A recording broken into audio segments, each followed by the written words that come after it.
Greetings, everyone. My name is Etterville, and welcome back to my Let's Play of Mega Man Maker. In today's morning live stream, I'll be covering a combination of both Veersmith levels and other levels I find online, primarily focusing on the former. But before I do that, here's a quick rundown of the rules. I'll be covering levels for about 2-ish hours, showcase hard, and a separate stream, reacts plus memes.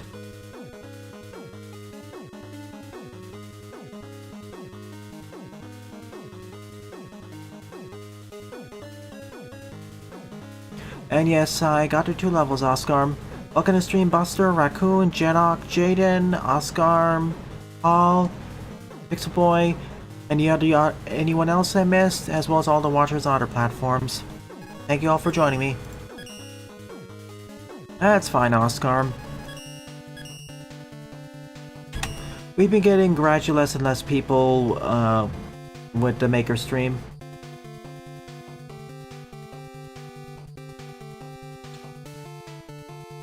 Didn't you want to discuss the success of Kitsune Tales or something?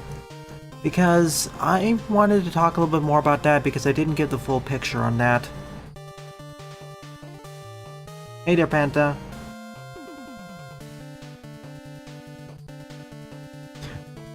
Alright, first on today's lineup is Jungle Hunt Challenge by Oscar. 27 plays, score of 5. So the plan for today is the following. Tonight will be the return of Kitsune Tales, and tomorrow morning, Your Turn to Die. In fact, after tomorrow's Your Turn to Die stream, I'll be taking a brief hiatus from that game.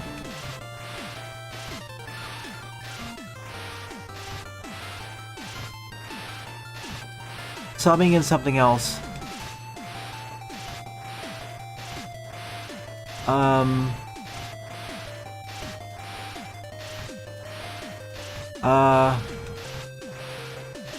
Is that all there is to this stage, Oscar?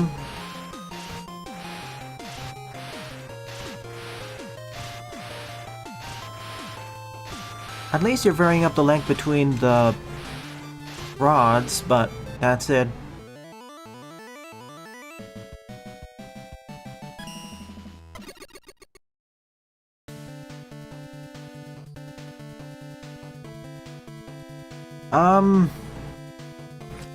At least try varying up the height more between them, because otherwise, like, you could cut it in half, you could cut the stage length in half and it'd still be fine. I mean, Pitfall actually had more variety than that too, because you had the floor and active obstacles. Yeah, this is more of a elongated test, really. Second up is MST1 Mega Knight Pride More Keep by Fish on a Stick. 53 plays, score 21. Yeah, let's explain the Choco GRU synergy.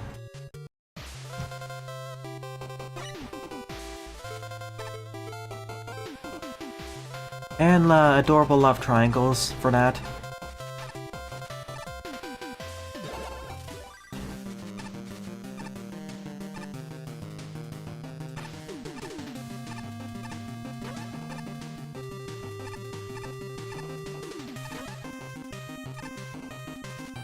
And when you use the GRU, you run out of health, indeed.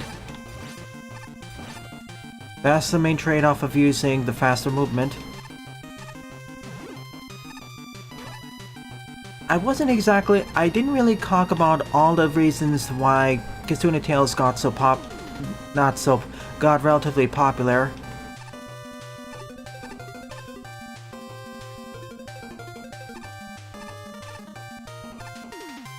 Like, I didn't really get into how it already has a built-in fan base, and the fact that Kitsune Tales is technically the sequel to Kitsune Zero and another game.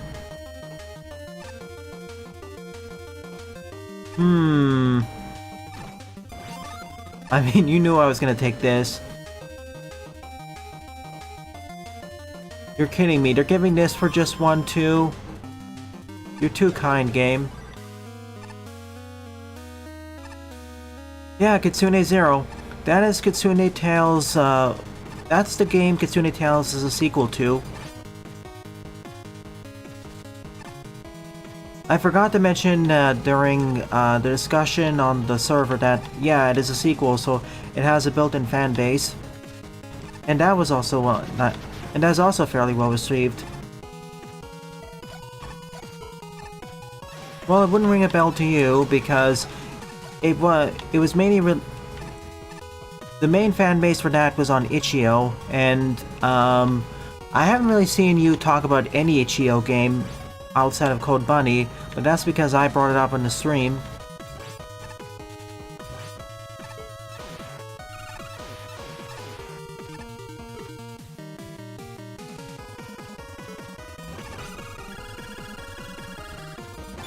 If I understand it right, the current level I'm playing is based on a level from Shovel Knight.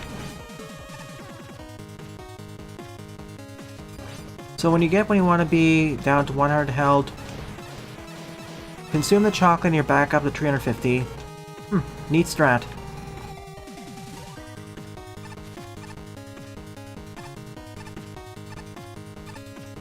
This is King Knight and Shovel of Hope. But anyways, because of the built-in fan base and built-in fan base of it being a sequel, and people and Nico Fox being part of the community that really likes these sorts of stories and characters, it had a dedicated built-in fan base that was itching for this game to come out. And once it did, it came out to good success.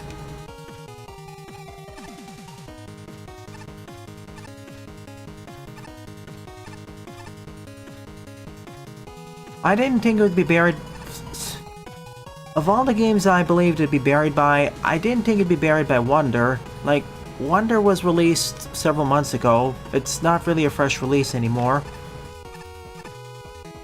My concern was that it'd be too derivative, or too much an obvious derivative, compared to SMB 3. And as such, people would call it out and, not really buy it that much.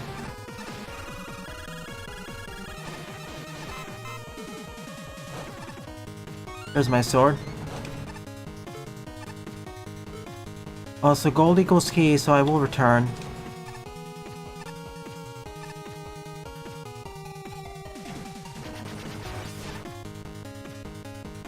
Eden Genesis isn't even in the same, exactly in the same genre, Jaden. That's a speedrunner-focused 2D precision platformer. Kitsune Tales doesn't really become precision-based until the end game and secrets. Oh no. And Eden Genesis is also a niche game. See, when I was talking about being well, the first thing I was worried about was if... Oh, I already have this. If people would see the game being too derivative of SMB3, it wouldn't get popular. People would just write it off. But apparently it does make enough changes or updates to the formula so it works. And people really like this character's story and world building. As for it being my initial fears of it being buried, I was talking about indie releases in general. I'm not just pointing out one game.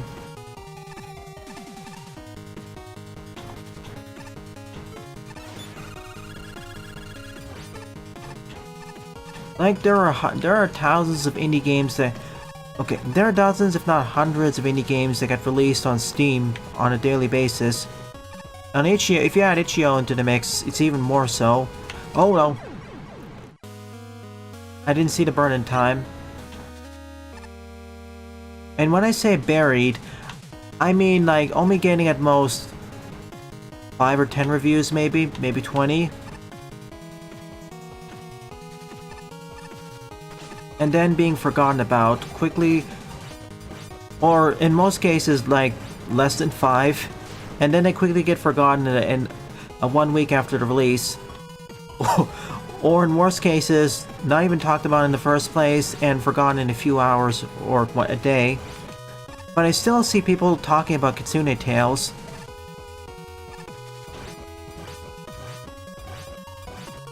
That's how you get this upper secret.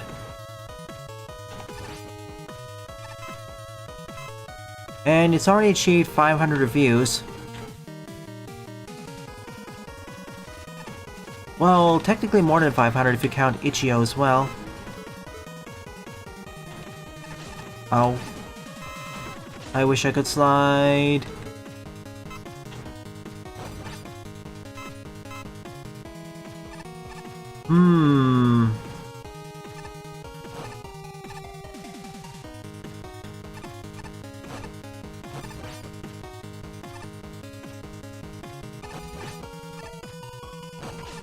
Oof.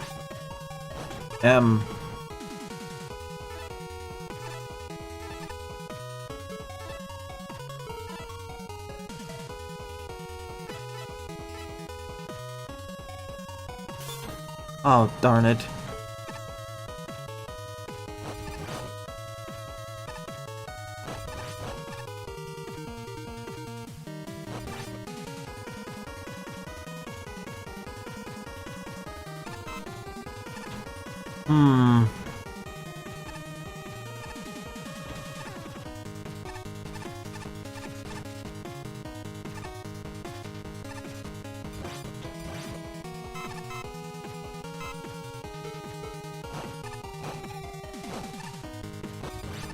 Like which other releases?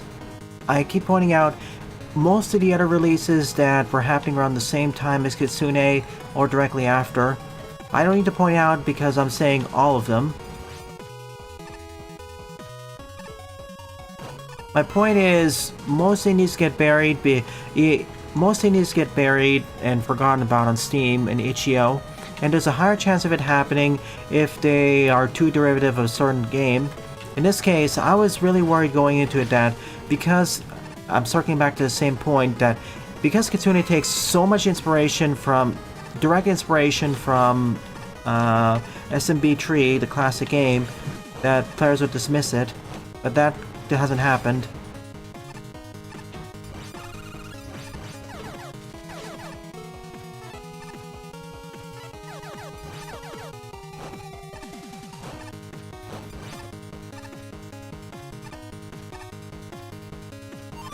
Okay, grab this.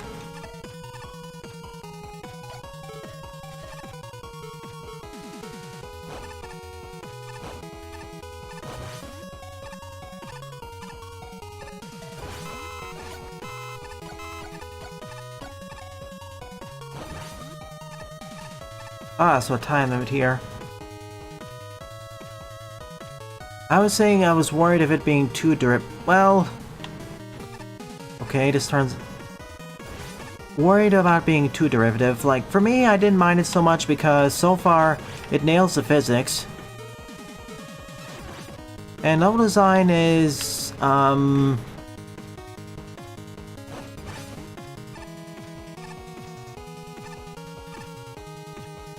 as good as SMB Tree. I just wish there was a bit more variety. Uh-oh.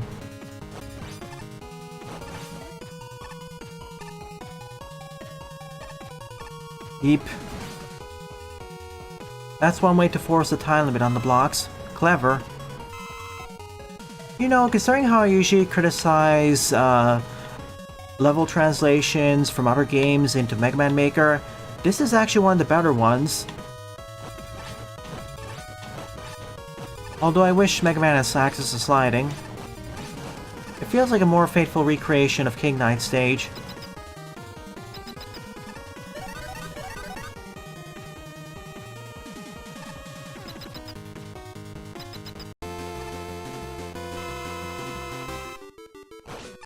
I'm not saying it's a perfect one, but compared to previous ones where, And yeah, Flying Dagger. I don't remember the exact trinket order of sub-weapons or items at Shovel Knight, so forgive me on that thing. Also, dead. Indeed. It's from 3/4 into the game, yikes.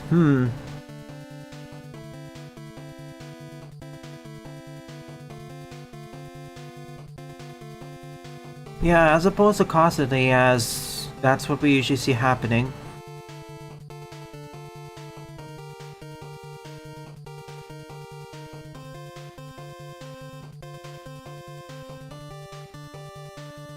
Ah, it was the FNAF made the first indie game to change your life. That's nice. Thank you for to answer, I'll get to your question. I'll get to your answering question in a moment, Buster. Jaden, yeah, for games that are more forgettable, the Ramsey seems to be a better example. Super Cable Boy did have people talking about back then, but it's been about several years, so you know. At a certain point, most games are forgotten about, but at least that actually made a mark, and will likely inspire at least a few games in the future. Directly, indirectly, or very subtly.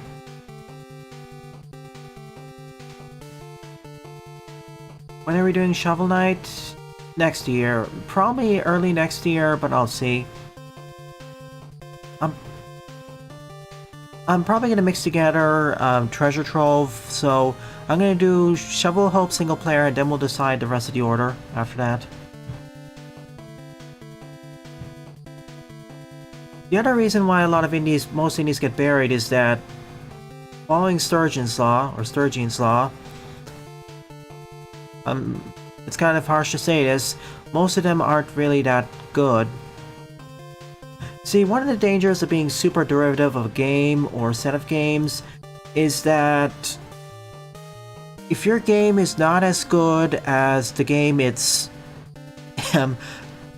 directly taking inspiration from, or in other cases directly cloning, then players may just say, why don't I just play the original game then? That's more fun.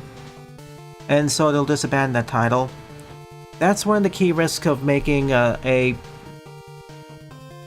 something being super directly derivative.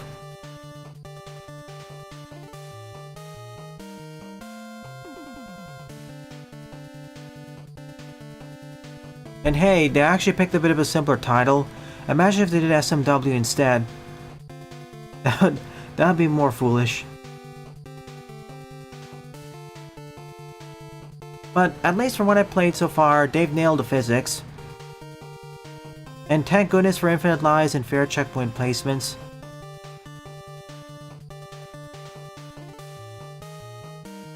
Engineer Gaming.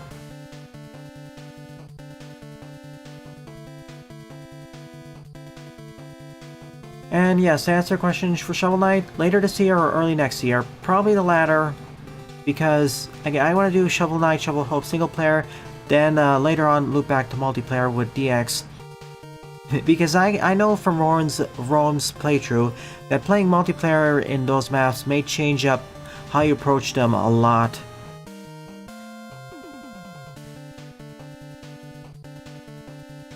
Okay, King Inspectors are really good.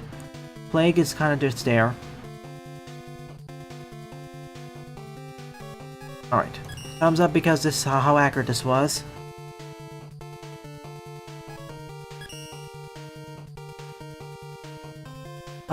I've already gone on record of what I think about the X series level design.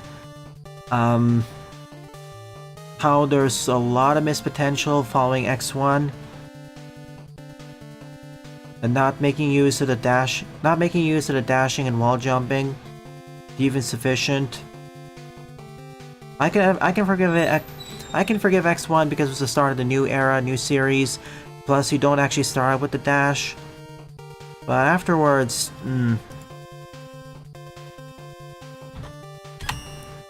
Number 3 up is the Frosted Finale, my final 1.8 level by Fan Tree, 27 play score of 9.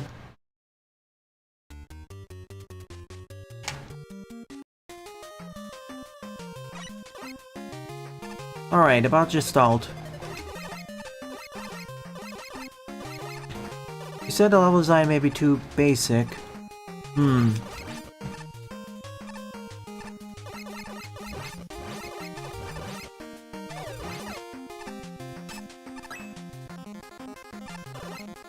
Absolutely, Panta.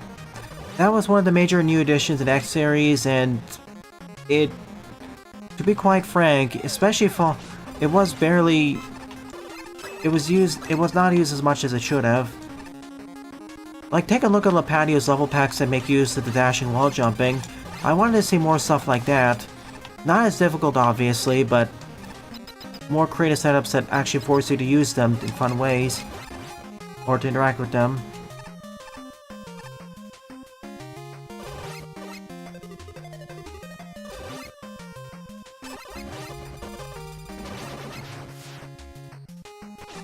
Oof.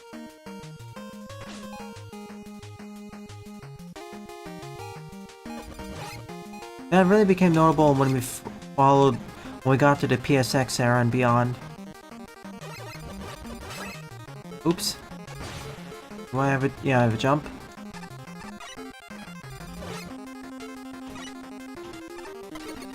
Basic as in, there aren't that many stage gimmicks or environments in play.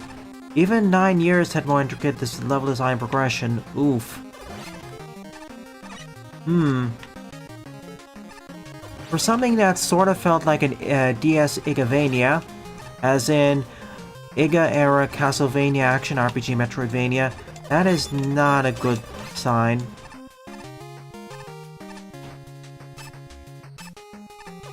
Like, I've heard from reviews that it's... I don't know.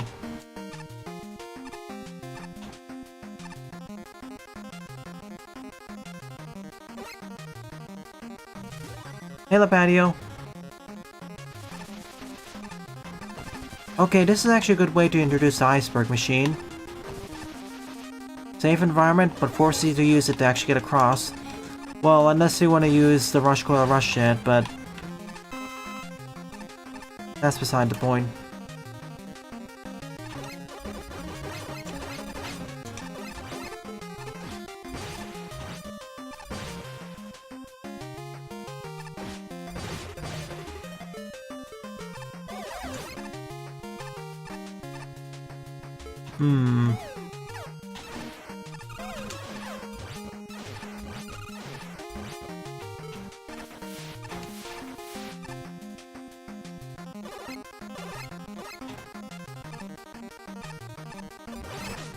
Oh no. Hang on a second while I take care of the birds in the frosty flakes. Ban has been summoned. I've heard that it's kind of unpolished in many regards.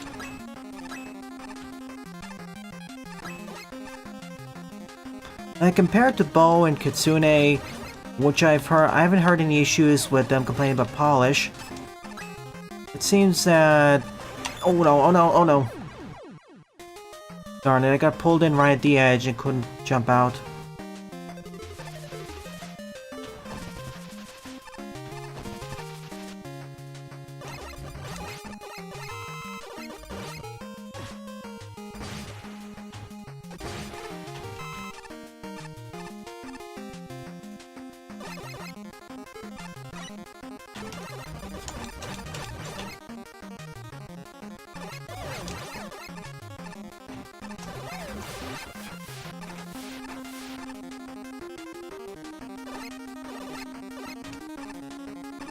Decorations of the menu feature.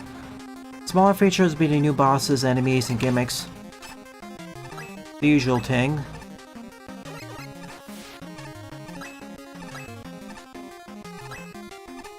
Alright, now let's refight the snowman boss. Mid-boss.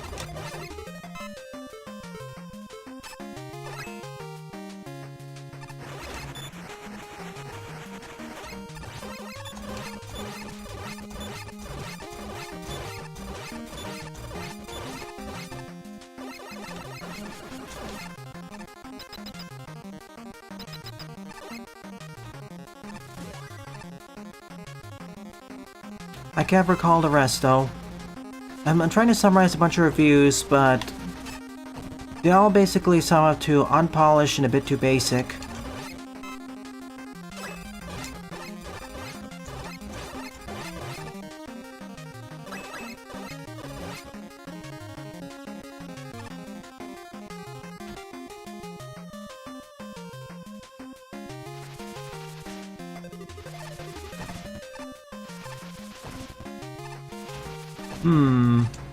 Build up of what we've seen before.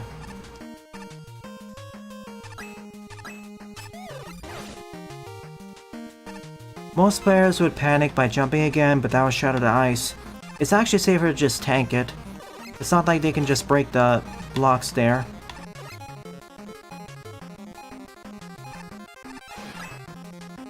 I don't think that's an alternate path, so I need to get back in.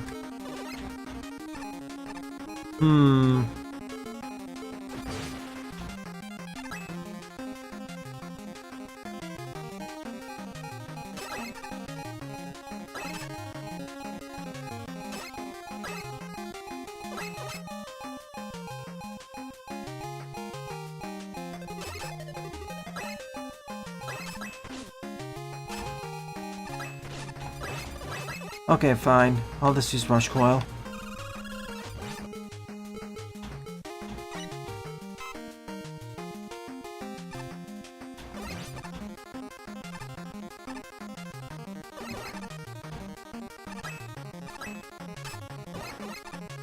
I mean, if I ever get a key, I'll be happy to play it, but the way it's looking with the reception, the way it's looking with the critical reception popularity, it's likely going to be in one of those. It's probably going to be heavily discounted in about a few years in one of those bundles.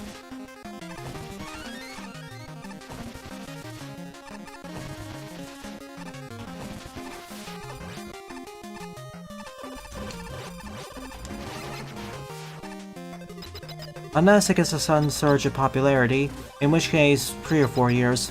Hey Toxin.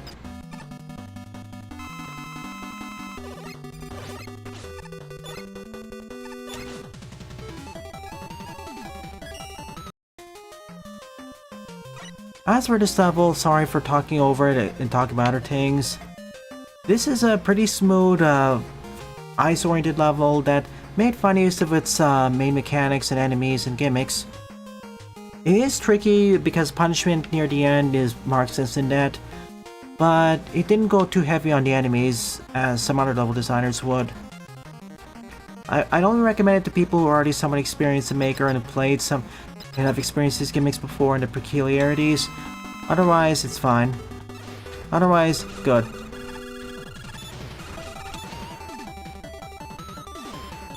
Nope, okay.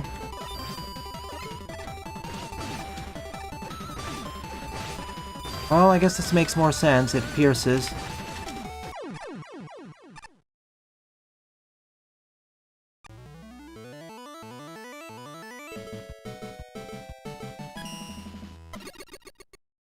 Hey Toxin, your level's been added. Fun stage, currently my favorite level of the episode. Although that will likely change near the end, but we'll see.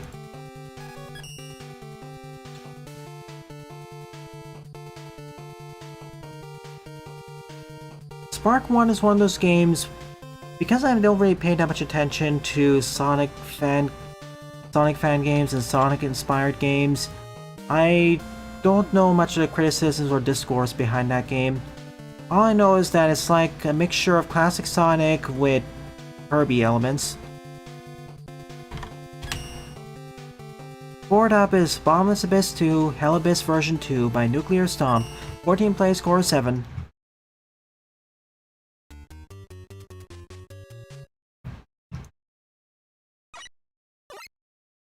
Left it is.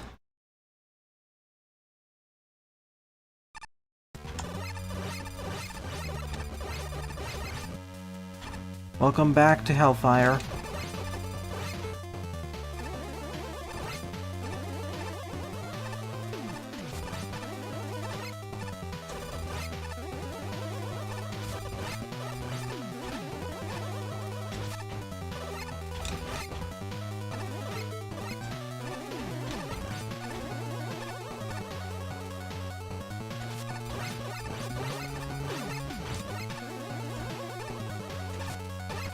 Ow.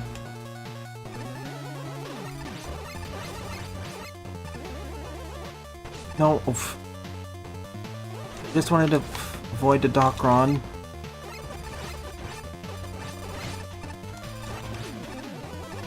Well, this one room just eliminated most of my health. Should just damage check the Docron down there.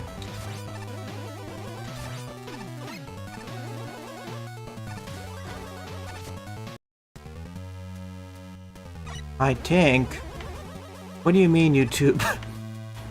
You talked about the future games 2 and 3 already.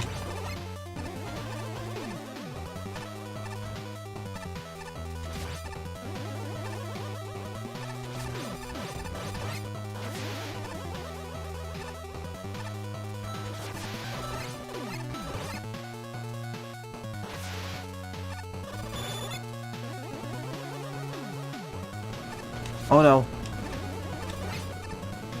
I instinctively say oh no when I see a fiery wall of death chasing me. And it starts moving immediately as I enter the screen.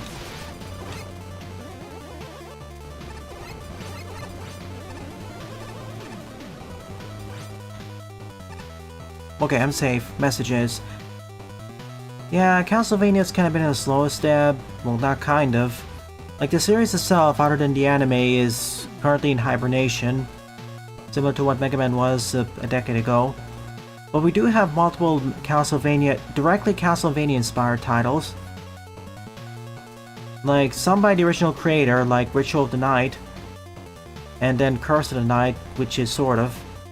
Spark was made by Lake for Part, the same person who did before the sequel, Chrono Adventure, and after the sequel. There is an evolution there is like an evolution starting from before the sequel all the way up to Spark 3, and even beyond.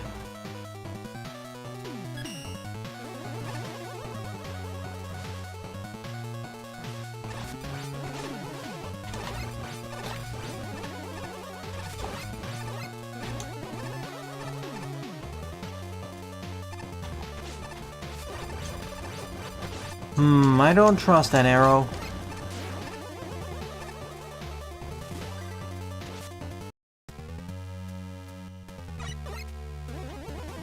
And Ritual of the Night's almost complete.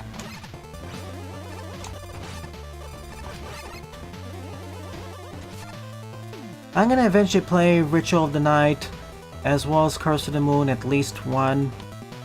But we'll see. I did Manubi. It's currently technically behind water level pack, so let me cover that one first and I'll do yours.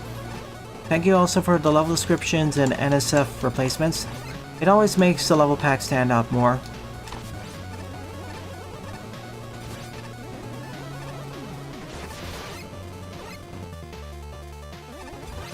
And go. Oh shoot, it's not instant death fire.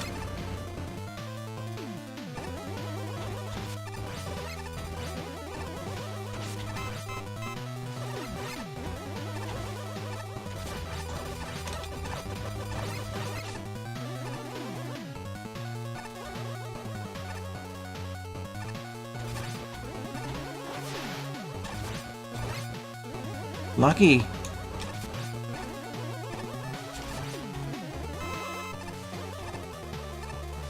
Yeah, no thanks. I'm not dealing with you. Interesting how several screens have these alternate paths. Okay, now instant death route. The death route.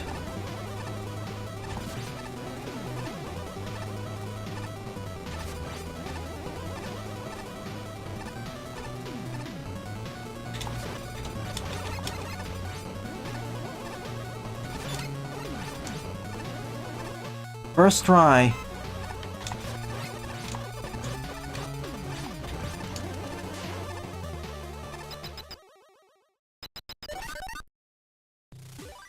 Whew. Let me take a moment to catch my breath. But yeah, I'd like 2D and classic Sonic, but like 2D and 3D Sonic, there are plenty of games which are taking direct inspiration from Castlevania. Like, I already did Let's Tries, for example, Darkest Abyss, and another directly Castlevania-like earlier. That's rough, buddy. Sylv.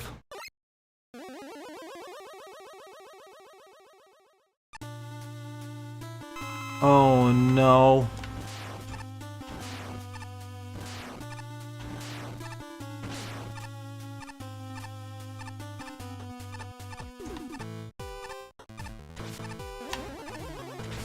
Well, I already failed it. I need to get the shot. No, it's not the Air Devil. This is the classic yellow version.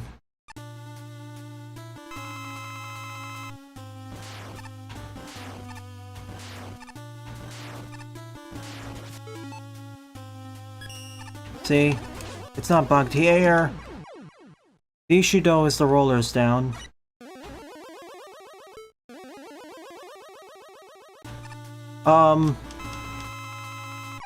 Yeah, instant death.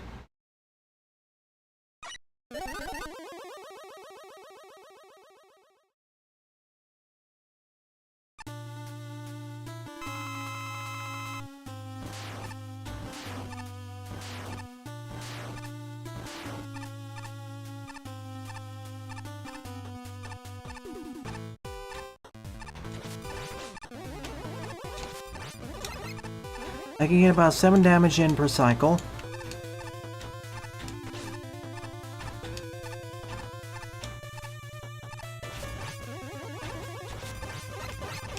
Or maybe 6. I'm tapping, hello.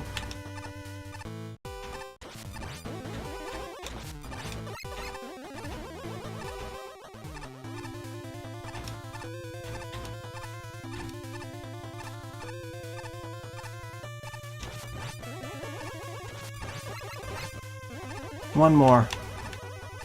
You know, by placing 2 rollers like this, it actually makes this fight a lot easier.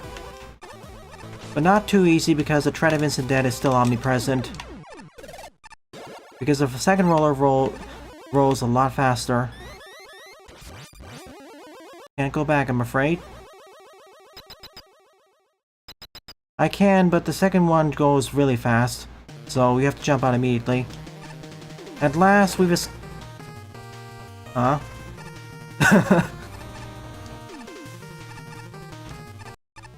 We thought we escaped from the bottomless abyss, but we haven't. We're still stuck there. Dun dun.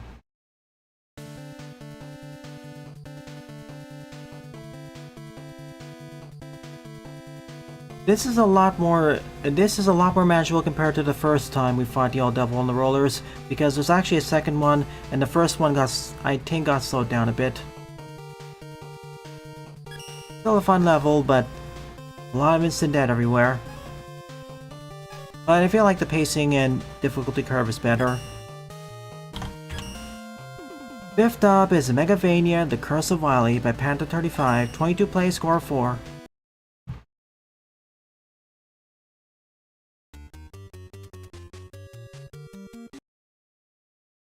Time for a Metroidvania stage. Hey Gokulis.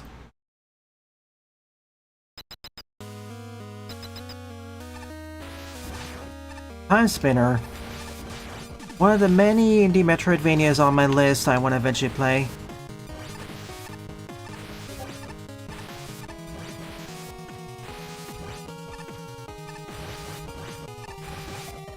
Excuse me, let me get something fixed.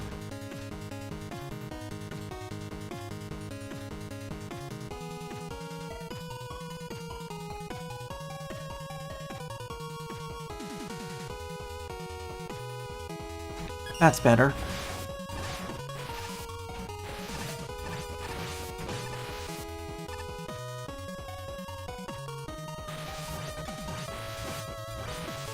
I've heard a lot of good things about Time Spinner, it's just that it's only certain elements which I don't recall.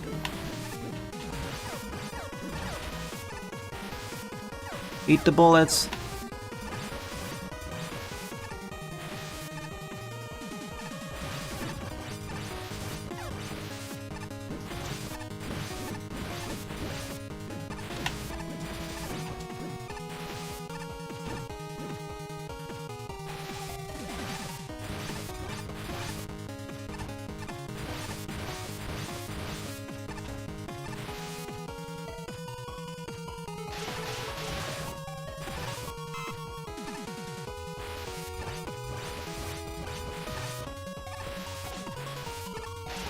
Doesn't work against the maces. They're a little bit too high up, I think. Nope. Doesn't work. This only works against bullets. Projectiles. Like energy projectiles. Hey, cut.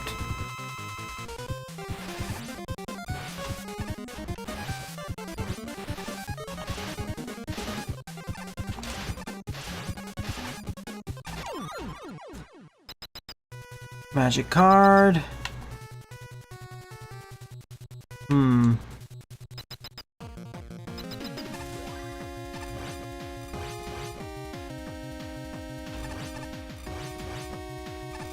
Rescue roll and the break dance.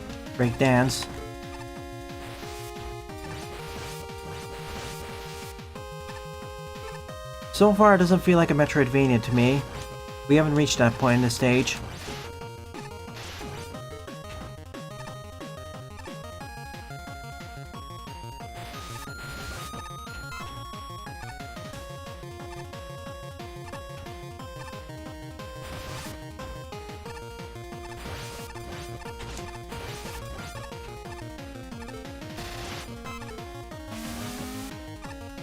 Hello, Yokus.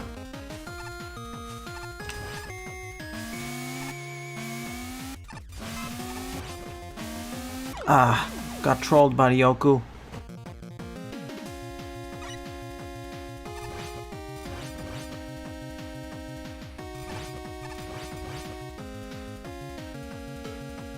Let's hope it will, Jaden, in regards to Mariachi.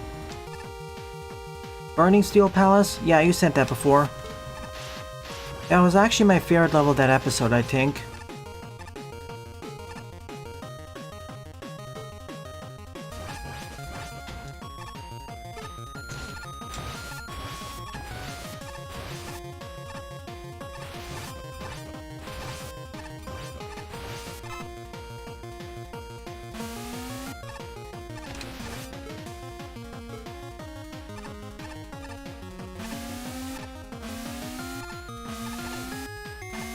Oh.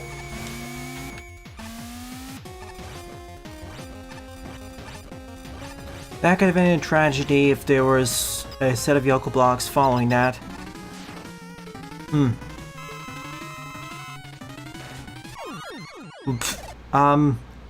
I don't think that's how the fight was supposed to go. He was supposed to land on top of the enemy hover and have safe ground. But he ended up jumping before he hit the platform, so...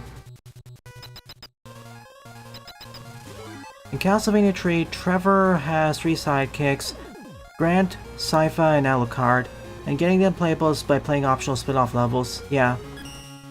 Yeah, Metroidvania is more exploration instead of point A to B. And... oh, okay. I call this a Metroidvania level because... Megavania. And the previous stages... Whenever someone says some sort of Vania in Mega Man, especially Mega Man Squish and Mega Man Maker, they're usually referring to like Metroidvania. But I realized that they can also be referring to Castlevania itself, which is mostly, well, before we got to the Symphony of Night era and beyond that, it was mostly like point A to point B, with some optional stuff in the way. Sometimes some side route, maybe an alternate route, but most of the time point A to B. But I neglected to recall correctly that when Game Idea / Panta does a Metroidvania, they title it Megatroid.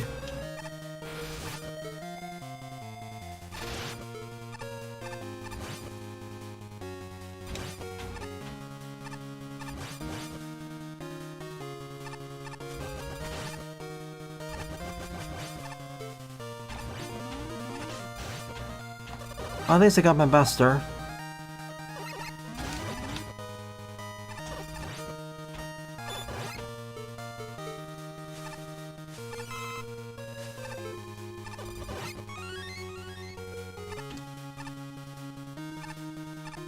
Grenades sometimes does that, left it alone because it's funny. Yeah, that is funny. You're right on that.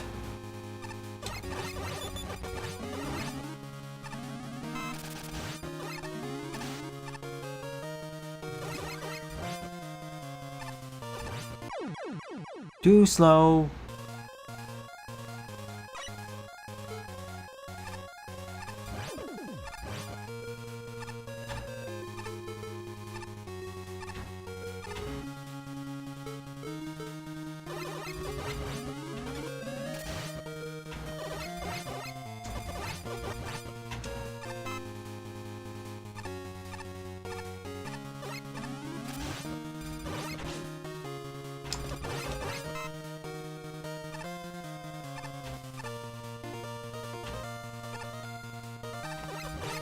Well, 01 was a pseudo-Metroidvania, but not really.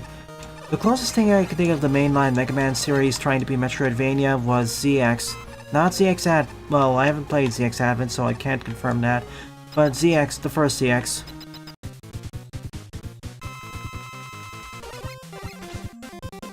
And let me tell you, I'm gonna have a bunch of things to say about a Metroidvania design when we get to that. I'll even get to refer back to Cathedral of all things.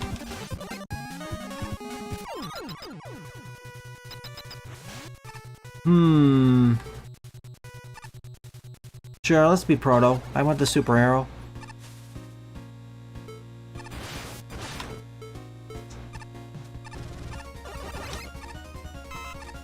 Is it just me, or are the break dash bullets stronger? It just two-shot that Crystal Joe. I thought it takes 3 hits to destroy a Crystal Joe usually, with the regular buster.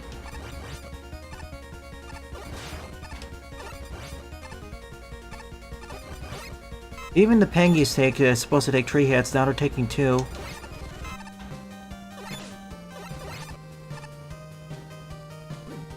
I don't know, Jaden.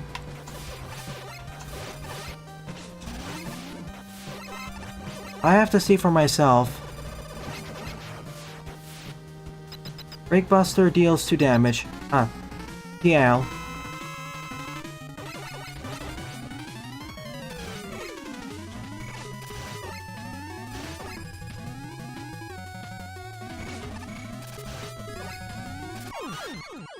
And now we're Proto with the arrow.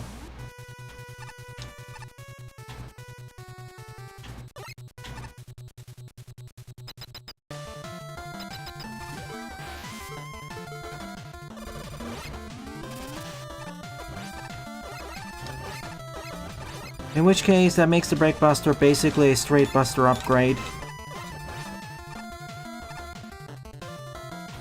You don't get the charge, but if you can just spam 2 damage shots like that, you even need the charge.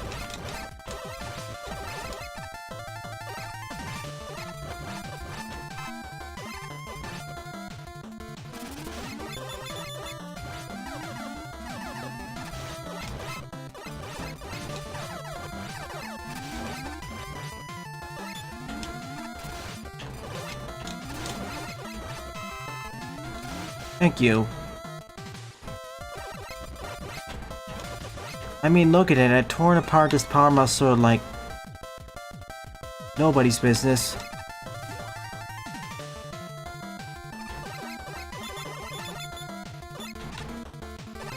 And because I'm using a different buster, Proto Man doesn't have his limitation of 2 shots with his buster. Yeah. The only reason why you would like a charge shot is if it's a boss fight, or there's a bunch of enemies nearby. I'm thinking that 1.9 will release in about 2 weeks, but don't quote me on that.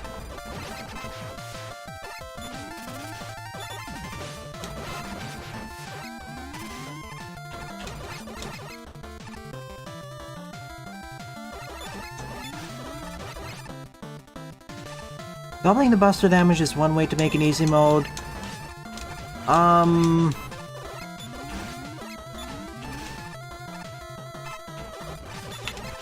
don't know if I double the damage, but maybe increase the damage by 50% if we're going by statistical changes. Excuse me.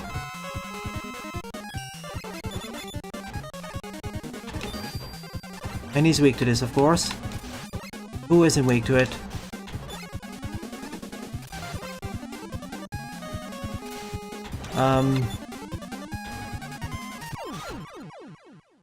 We got his barrier. Ooh, base. Yeah. Of all the characters in the group I want base. Yeah, until today, I thought the break dash bullets... I thought the break dash projectiles dealt the same amount of damage as the Buster. Oh no. But that isn't actually the case.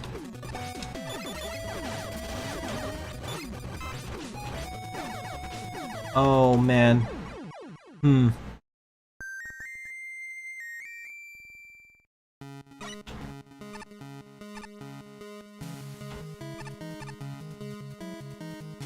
mentioned there's a secret down here, and normally I wouldn't actually go down to check. There's no fade out, so I thought, huh.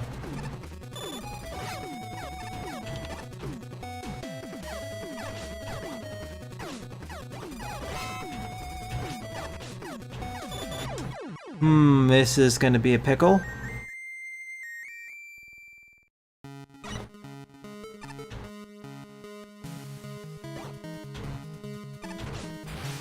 Up.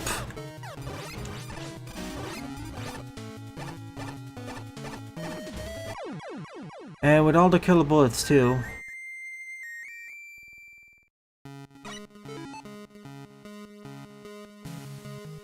Well...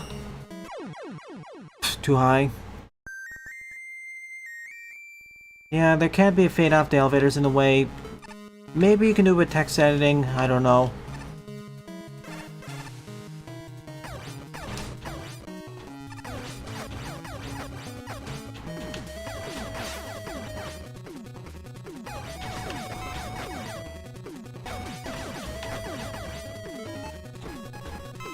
Well, there's another option. Mashing the button.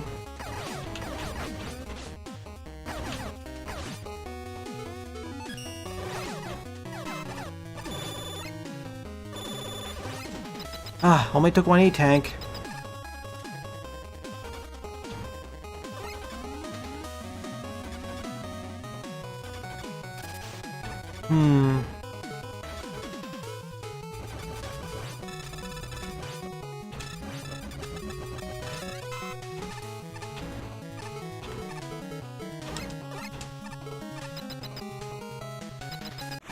Oh no, no checkpoint here.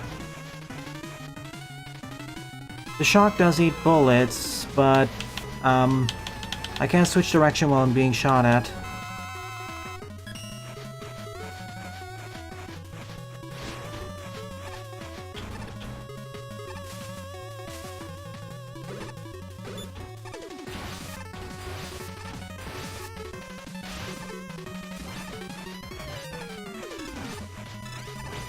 Oh good, a new weakness. And a boss whose boss arena makes the fight a lot easier because it works for me and not for them. Regardless, we got the noise crush.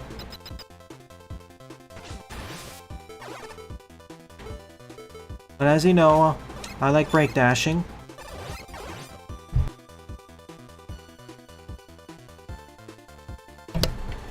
Excuse me.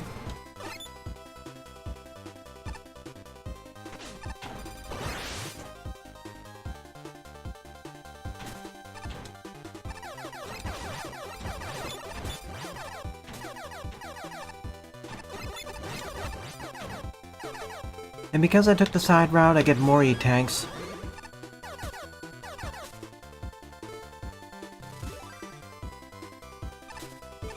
I mean, I had to drop shadow tiles. If the background down there faded to nothingness or blackout, then I'd be more inclined to think there may be a secret there. But I understand the limitation of why.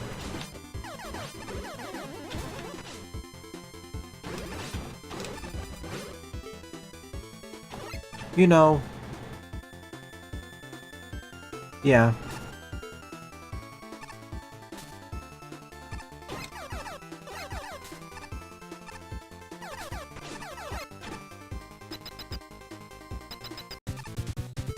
Toadie.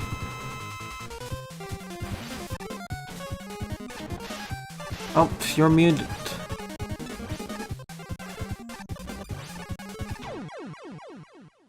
Well, so much for skipping that.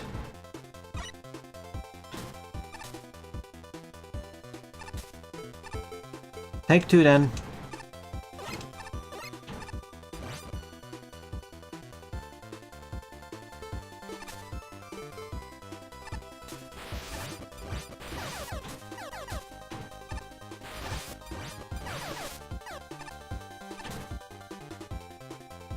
Alright, let's try sussing out their weakness. I'm assuming it has to be Noise Crush then.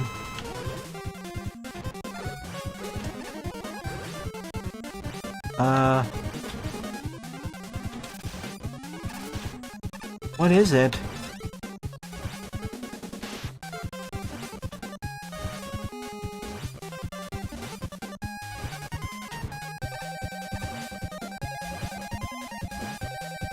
If it's none of those weapons, I'm just using a magic card like this. Meanwhile, Toadman up there can do some jumping jacks.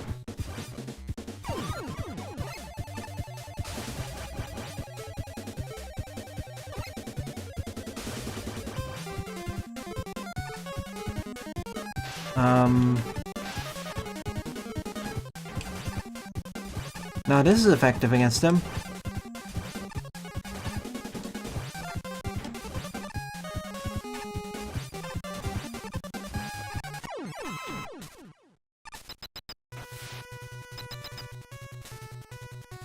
Alright, this is it, boss time. Of course I'm gonna do base. Well, not boss time, the finals area.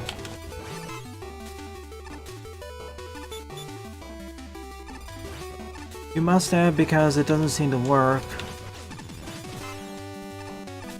Like, it only dealt 1 damage.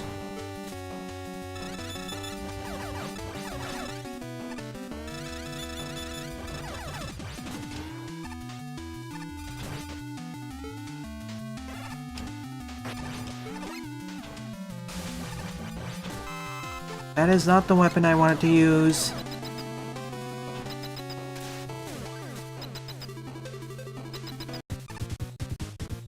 Ah, that's you.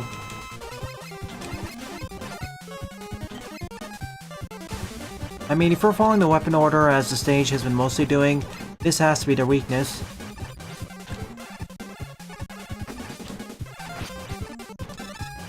But they probably have an alternate one too. Yeah, of course.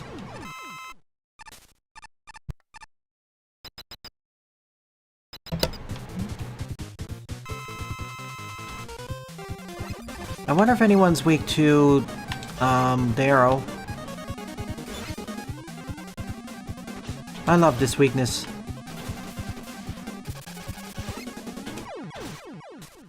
It's so hilarious to just bust through the Magnet Man's, iframes. Alright, Fortress 2. Didn't realize there was spikes there because I was paying too much attention to chat. Yep.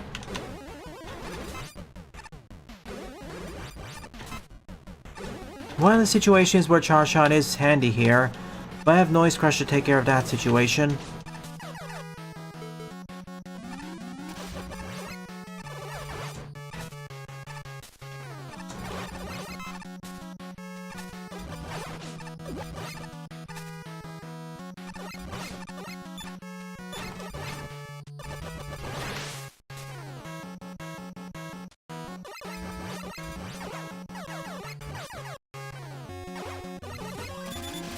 Oh no.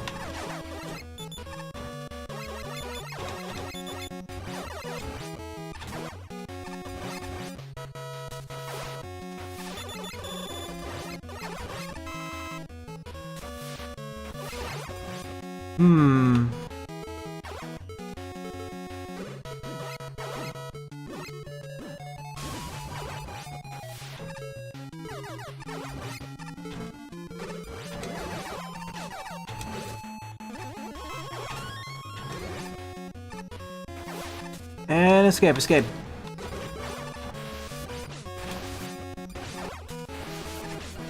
I want to replay that, hang on. 3 shots of lanternfish, of course.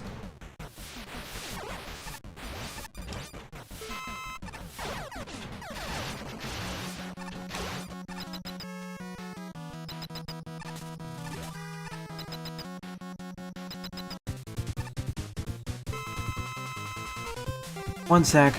I'll respond to your comment to JD in a moment. Oh.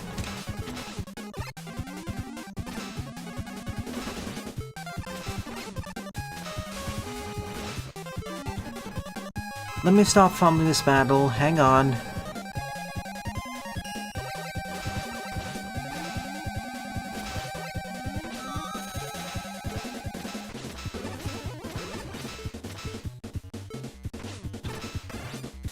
No.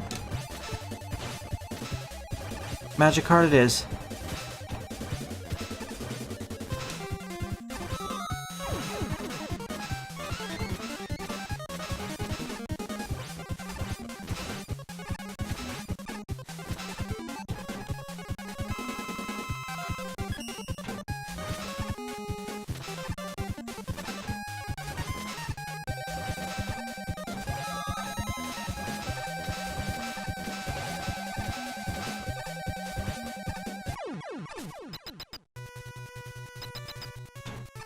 Alright, Fortress 3.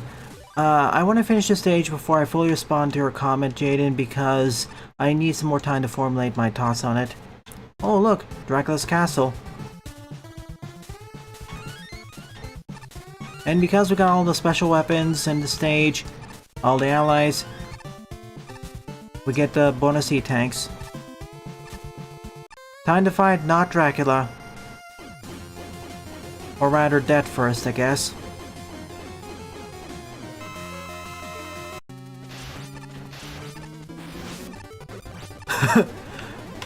Fitting how we have Kid Dracula's team playing.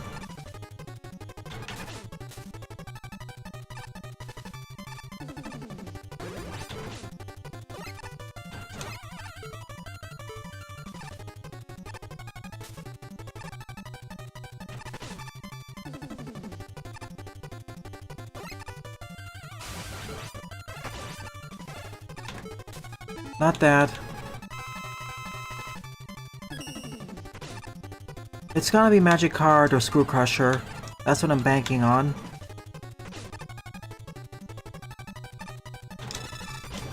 Okay, it's not that. Alright, it's this.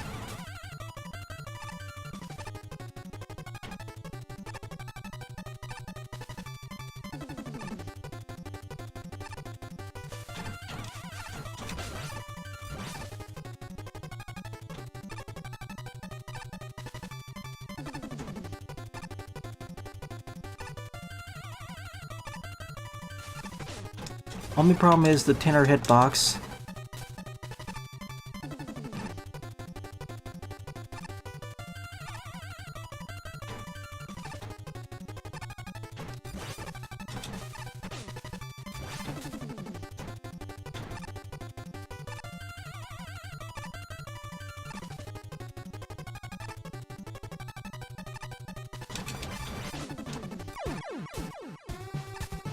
But this isn't it. Now is only debt.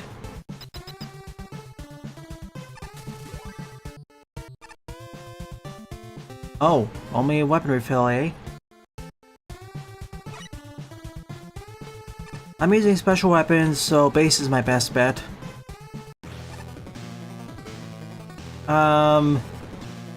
Maybe Proto would actually be better here. Nah.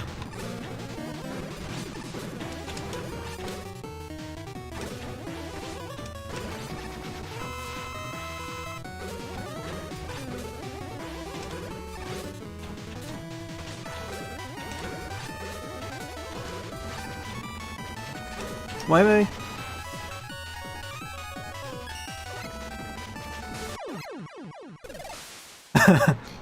Be gone, Wily. Here's the actual fight.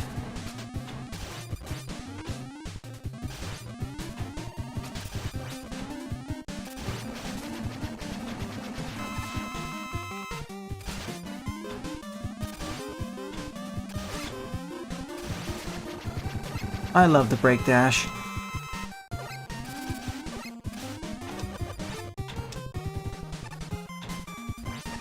I was hoping for the funny victory.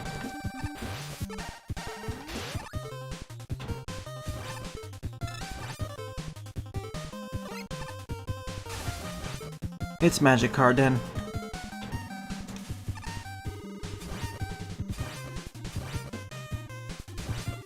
I was hoping it would be something like Goofy with like the break dash.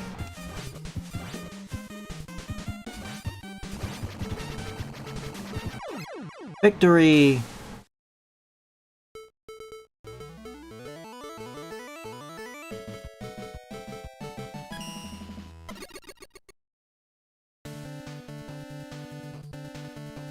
Of all the things, I wouldn't call him that, Sylv. He's not really interested in dating again. Discord moderator. That'd be more accurate, though. Must be holy. It must be blessed, though. Any impurities he'll just absorb. Anyways, fun Castlevania oriented or focus stage. That's more accurate than Panta, best one. Dracula and Maidenless Whelp Discord moderator.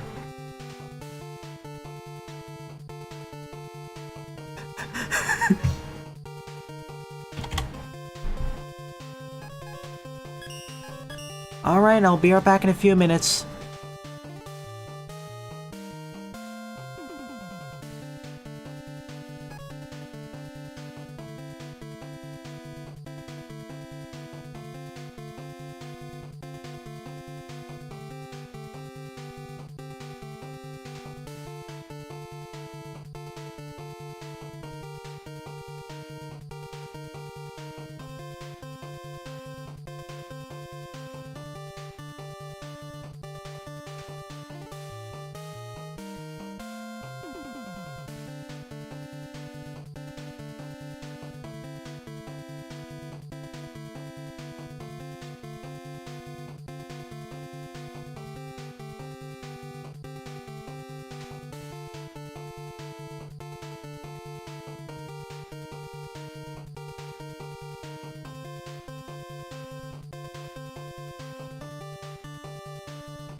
And I've returned. Let's continue. You've been memeing up folks while I've been away. And no, we're not making fun of you, Jaden. This is a meme about Discord moderators in general across multiple sites, and various other things. Dracula receives no maidens, for he is a lonely wretch. Dracula, a maidenless Discord redditor whelp with 0 views on Twitch, and his wife disowned him with his kid. What if he isn't actually a vampire, but is weak to sunlight because he's a Discord mod? Keeps getting banned on YT, but keeps coming back. Dracula 1, 2, 3. You play Control for the week. 3 billion. That is a staff member. That is the hyper-competent staff member on every server he owns.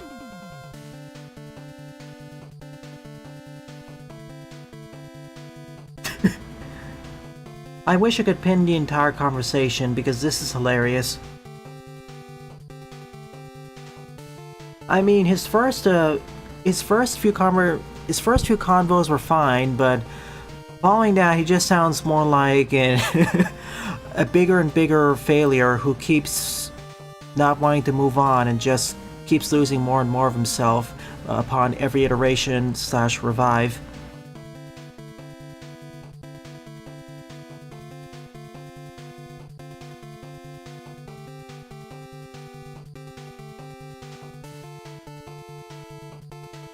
It's only broken after reincarnation, where he decided the true reincarnation with Soma, where he decided to be a different person completely.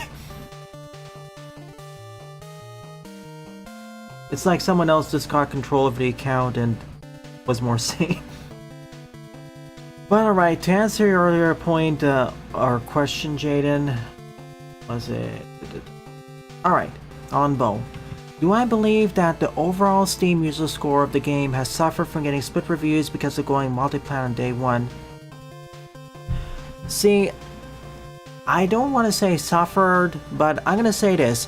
Because the game went multi-platform on release, that means the number of views can be split between multiple platforms, and I can only really see the number of views as easily on Steam.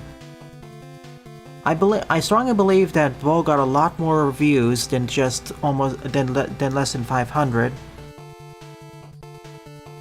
And yes, I've heard it's been doing very well on the Switch as well.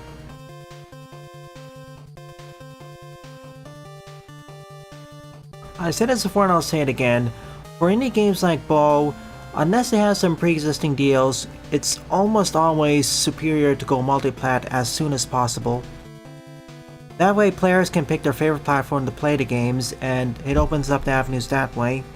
Sure, you may lose a few reviews on one storefront or another, like Steam, but that's well made up by the new number of people joining in.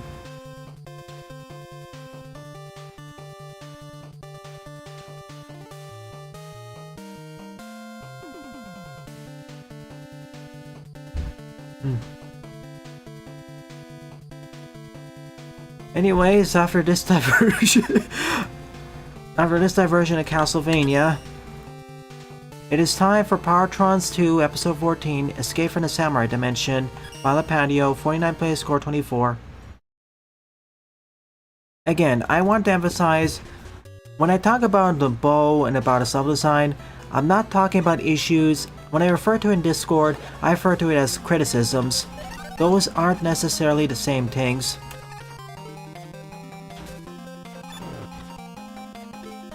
And the developers have pledged to listen to the criticisms and fix some of the issues, or fix some of the criticisms, address them.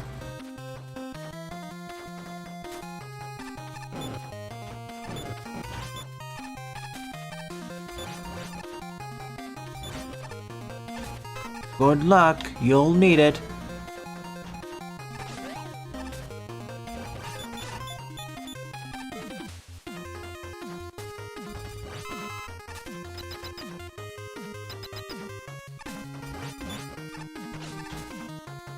After what I experienced last week, I'm ready for a lot of things.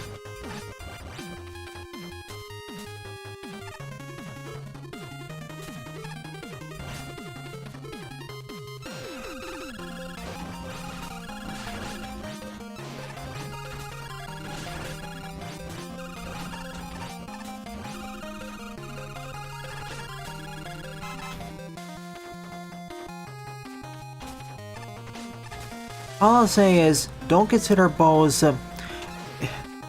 I forgot to mention this, but the other reason why Bo's been having some issues is because the publisher Humble Games, as I mentioned earlier, has gone bust.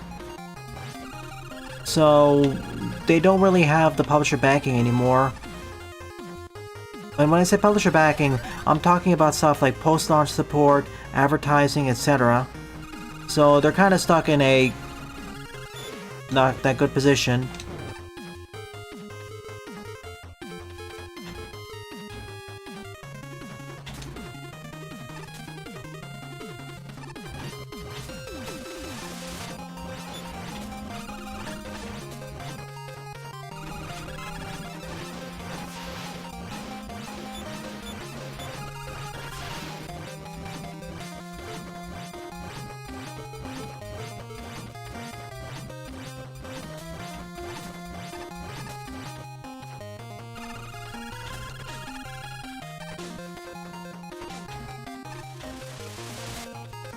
Oh shoot, should have used Star Crash.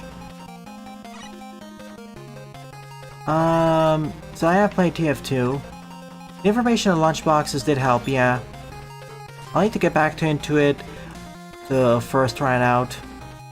Hang on, yeah.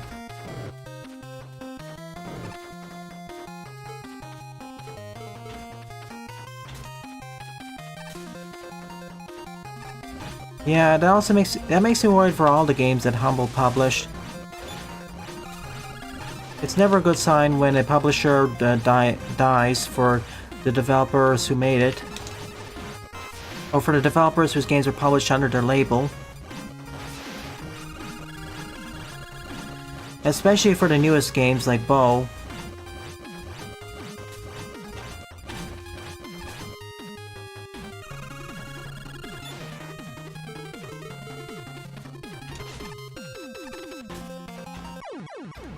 Whoops.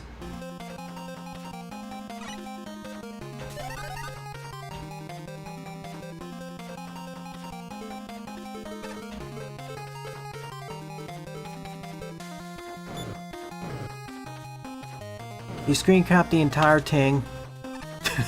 Nice.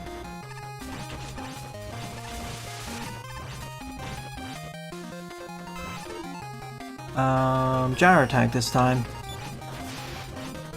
Yeah, that worked.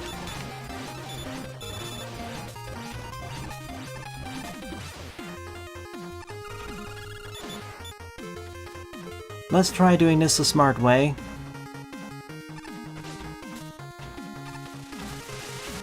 Not like this.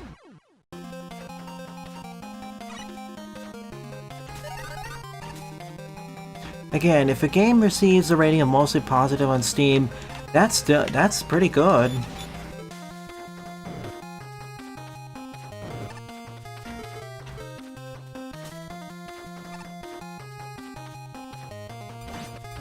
Thanks.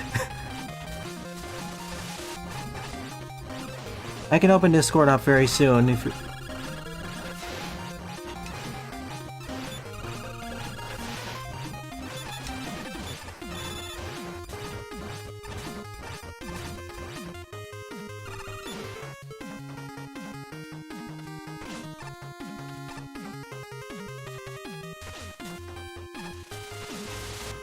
Wow, that propelled me upwards enough. Okay, the checkpoint density of this stage is a lot more generous compared to some of your other levels. I don't want to say unnecessarily so, but it is noticeable. Come back. Thank you for replacing the switch, just in case.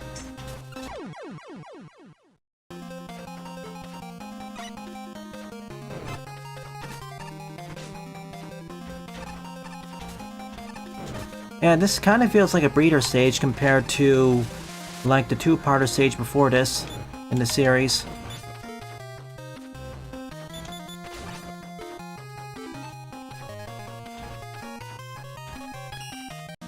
Whoa.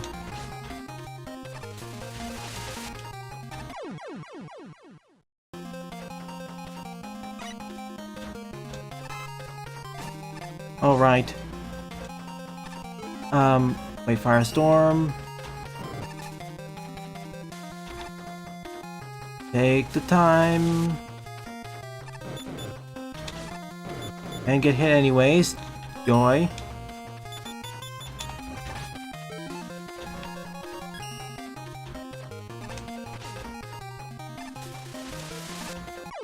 Too high.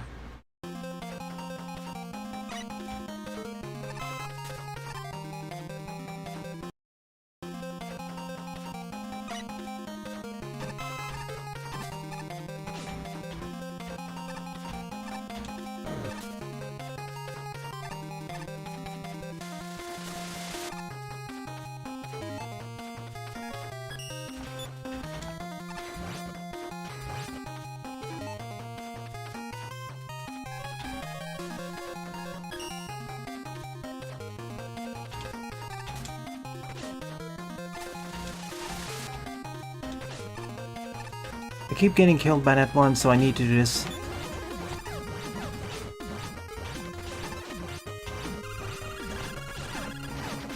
We got... oh. Hang on. That took care of that.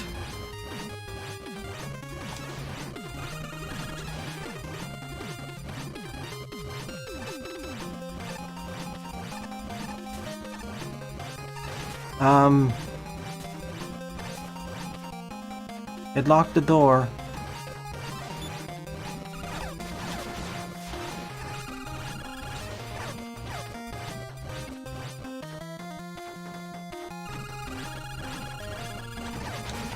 Whoa, let me try something.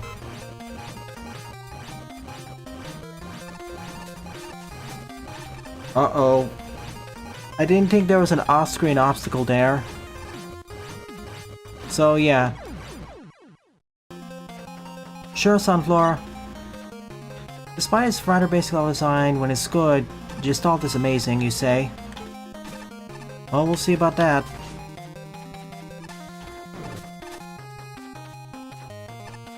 The door got blocked. Oh. With Mario and Luigi, I'm thinking of returning to it in November or December. Like, I do want to do Partners in Time. And if I got time this year, I'm either going to do it November, December, or January. Yeah, this year, November, December, or January of next year. I decided, let's move it up. Partnership is coming out, and that'll attract more people.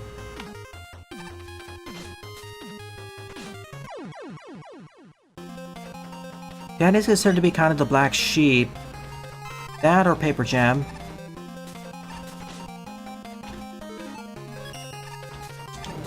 I just need to get my DS emulator working, and I'll do that.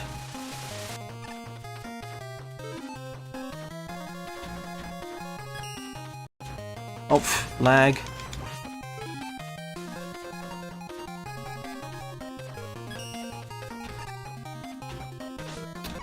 This weapon order's well, I'll just say it's suited for quick weapon swapping. It's not really suited for opening the menu.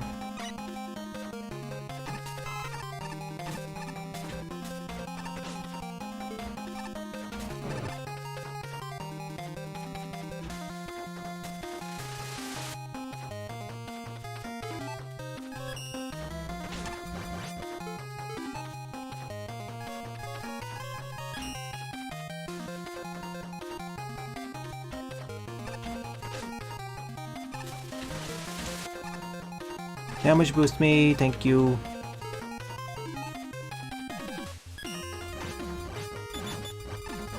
Alright.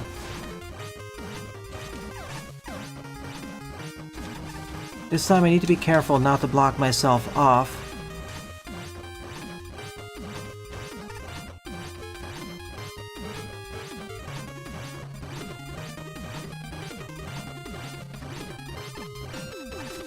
Go! Wait, alright, this is a game glitch because as you can see, there's plenty of room for the gravity door to slide into and hit this wall. I'm partly doing this for Brothership because that'll increase the number of views of people looking at Mario & Luigi RPGs.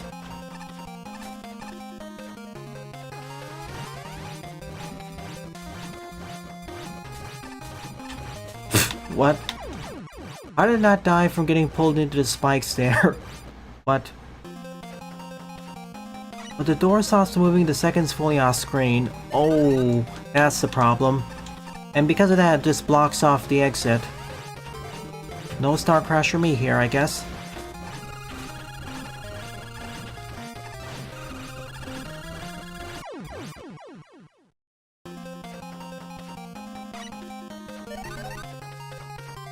Partners of Time. Keep in mind that whereas I played Superstar Saga twice or thrice before the stream, or my streaming series, I never actually played Partners in Time, nor the any other games further into the series.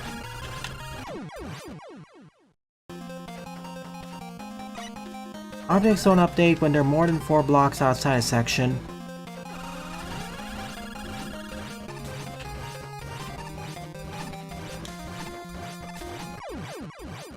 Need to be faster with the falling.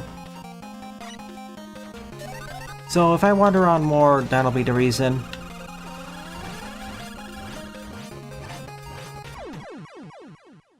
I can do this.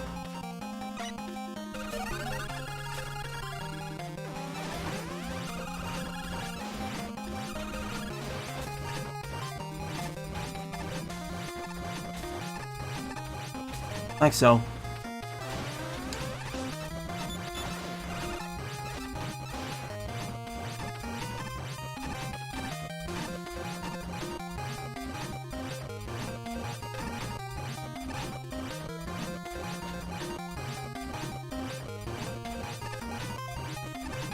Up and down.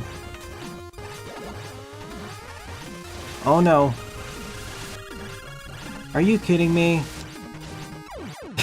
Yeah, if I jumped earlier, I could have made it. And it'll be greatly appreciated when you get to that.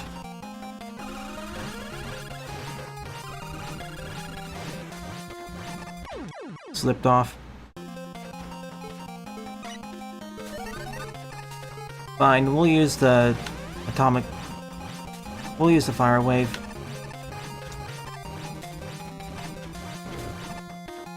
Shockingly, being driven right next to the spikes by the gravity door doesn't actually kill me. It just shoves me.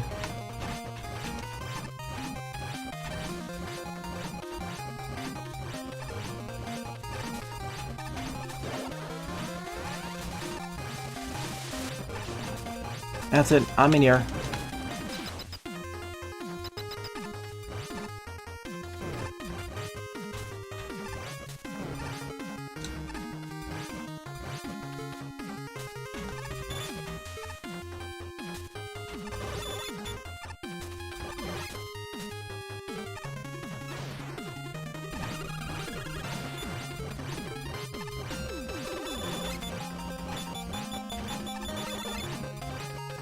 Didn't mean that.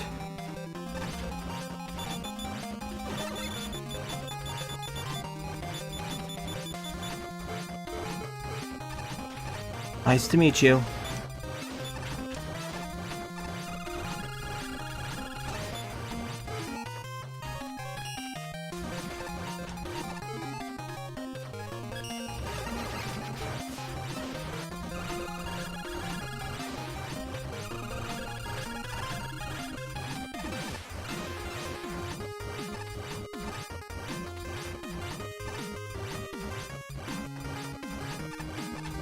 How do we do this?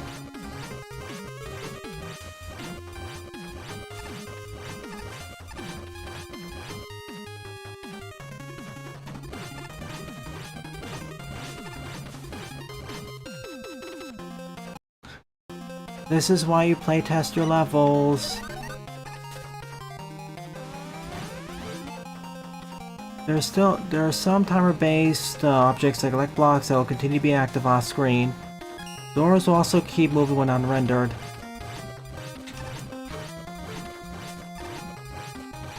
He just pushes me. That's actually a neat trick.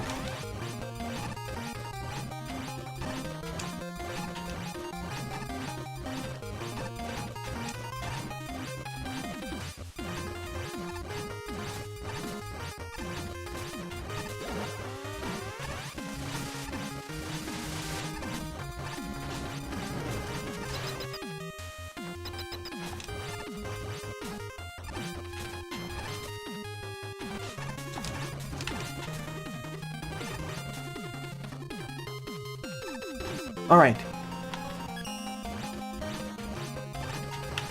Alright, let's fix that so I have a way to escape. I have a way to escape. And then I wanted to double jump there, but I got stuck on that other thing.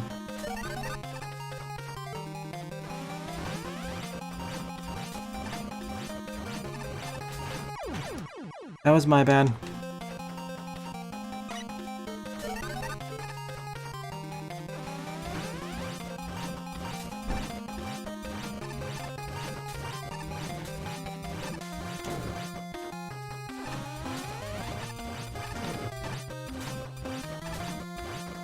So I don't get knocked into the other gravity door. This time I'll just try ignoring it, or running past it. Alright. What's a spammable weapon? This thing.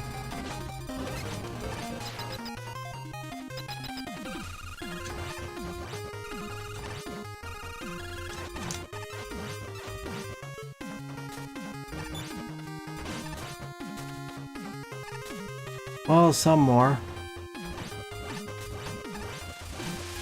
I don't know actually why we call the gravity gates, gravity doors, astral doors.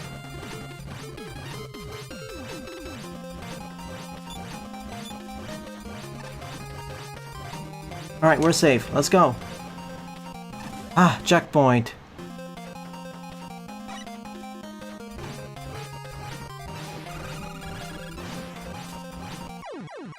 Okay, no secret down there.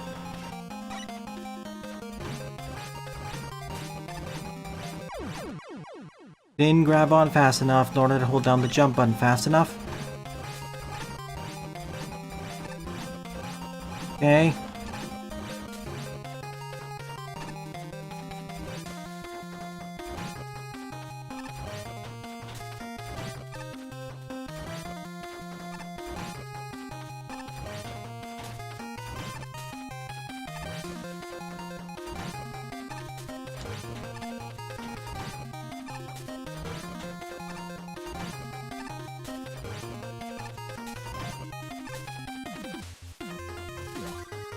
Huh. That was nice. Okay, grab the 3 purple keys. I have Star Crash if I need it. I don't.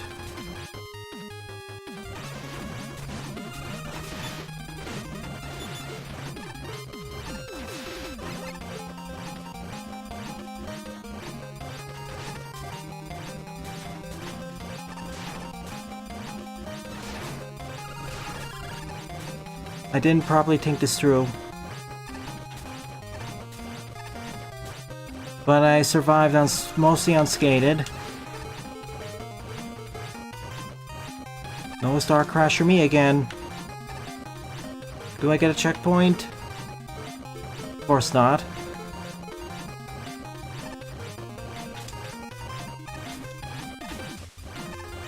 Ah, safety there.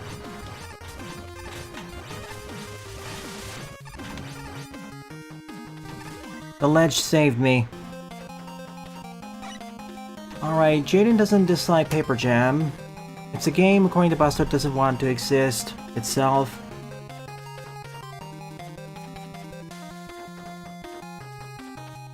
I don't really have the reference factor of Like a Dragon or Odyssey, so I won't comment on that. Cool uses of doors indeed. Shame if part of the stage is marred by the 2 glitchy uses. Okay, this is one way to force a door so only goes partway through. Once again, this is another situation where Mega Mix beats Mega Man Maker. Namely, as you can have universal objects that still work off screen. I know that may cause memory issues. I know that may cause memory or CPU cycle issues. But it prevents issues like this where objects break off screen.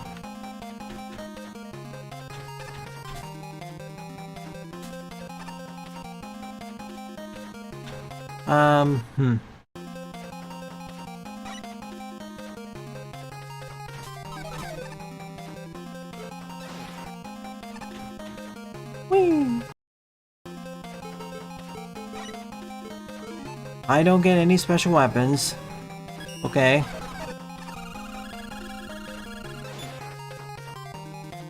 Right, because they're still in the memory, not active. It's not like by entering the new screen you're creating new objects. It's not like if they're off screen they're constantly creating new objects or what else. Like, if there's a spawner, like, the way I see where most, if not all, people use spawners in these Mega Man Classic fan games, they only spawn enemies if they're on screen. They never do it off screen, so you don't have runaway memory issues like that. So the only way you get memory leaks is if you misuse the lists or you forgot the garbage collectings correctly, or somehow refer back to that, or have very long arrays. But it may cause CPU issues indeed if there are too many active objects off screen happening, if having their code running. But that itself can also be mitigated by not allowing objects that are not in the same section to activate. Like, only run objects that are in the same section. Like, have objects that are off screen but in the same section still run in the background. But off screen, but off screen and in a different section, don't run them. That'll resolve that issue. Deadman reference indeed.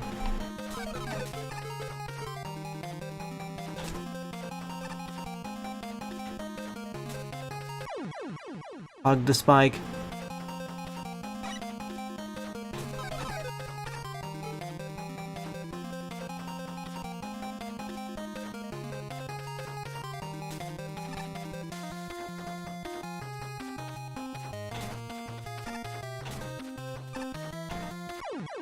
I must dash jump. I must dash plus double jump to make it across.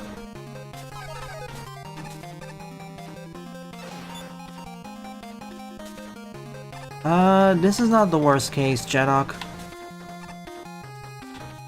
I deliberately saved this level for this week because I knew this patio stage would be longer.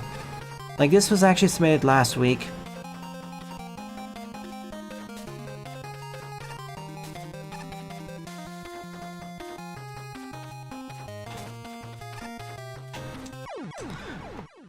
The problem with this is, though, if you get too close while initiating the dash jump, you'll hit your legs will hit the spikes.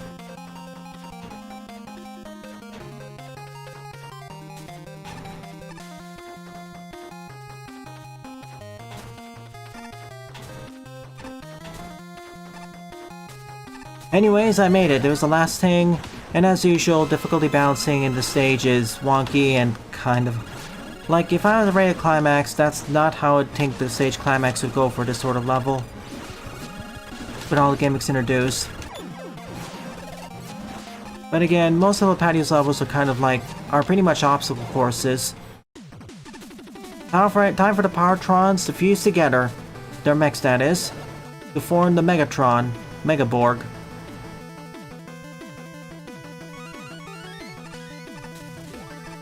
And this is the Ultra Zord, I guess.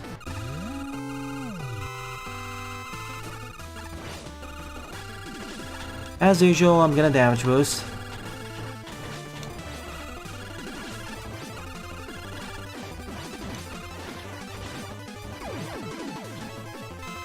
Alright.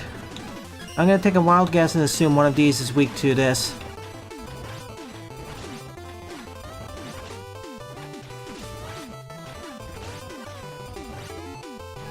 No.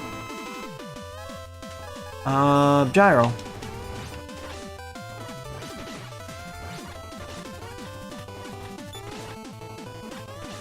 Wait, someone took a lot of damage from... wait a sec.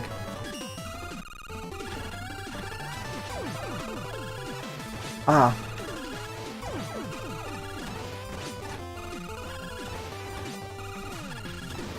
That's helpful. I swear, these end of stage bosses with the Megaborgs are getting more and more messy.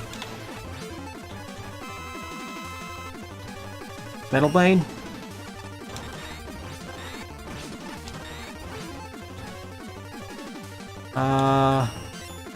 Blizzard? Can't think of any other weakness. Like, I can't find... Okay, this has to be it then.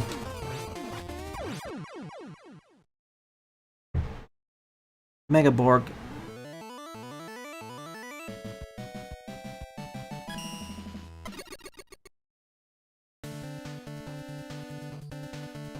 Why did I call it Megatron?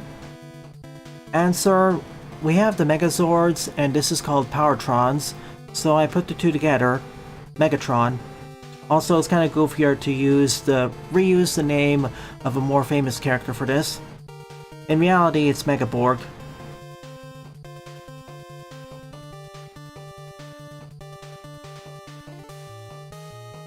And honestly, for this sort of fight, do we really need to defeat all the bosses like this?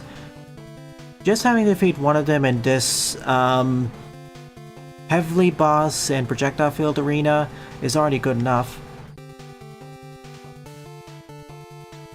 This was certainly easier than episode 12 and 13, that two-parter. But again, difficulty balancing issues are here, and the climax feels like what you would experience midway through the stage. You really need to get more playtesters for your levels of patio. The individual challenges are nice, are usually okay, they're fun, but they need some reordering.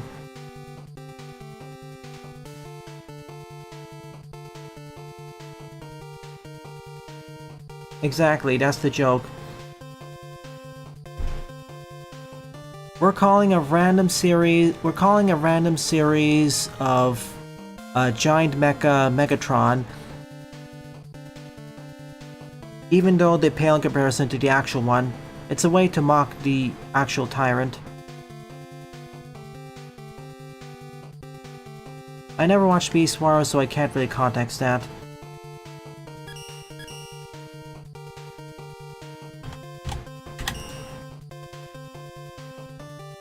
Let's see the meme.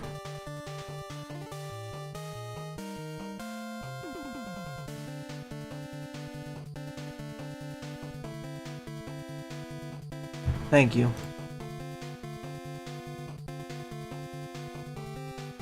Exactly.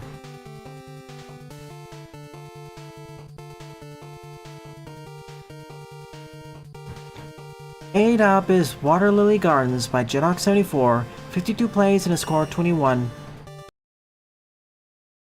In short, I call these giant mechs, Megatron to mock the actual tyrant. And of course, Megazord plus Powertron.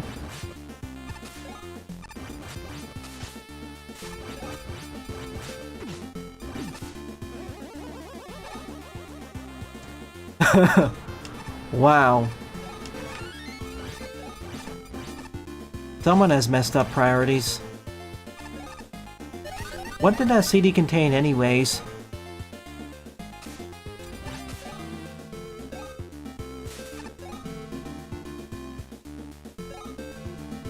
Uh-oh.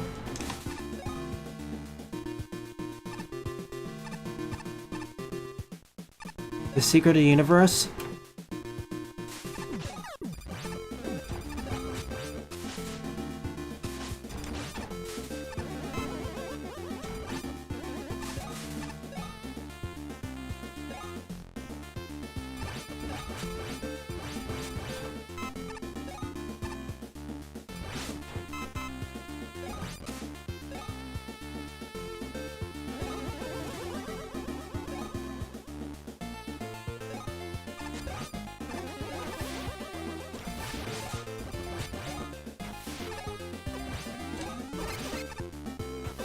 Break dash!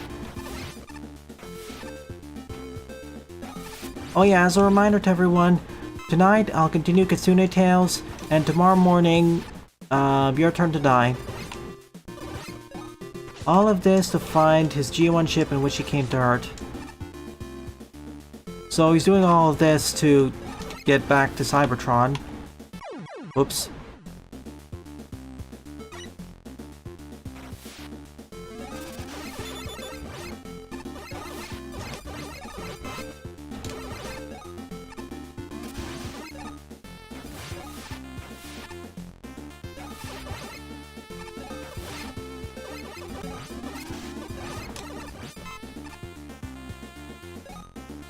Again. Alright. Gonna item 1 this or concrete it.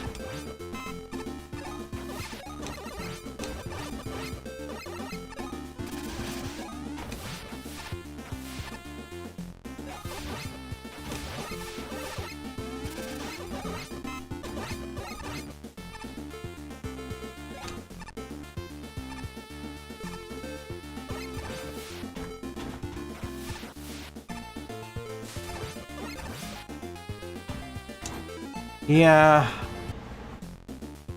Once again, I'd rather have the regular dodge roll rather than this one. The one where you can spam like the slide.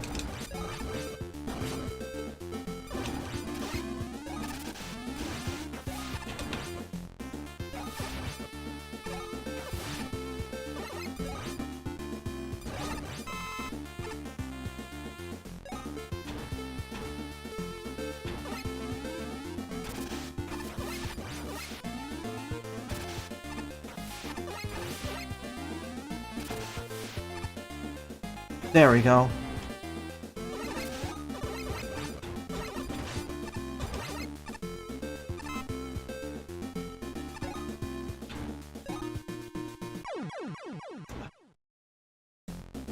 I just want to get past that section.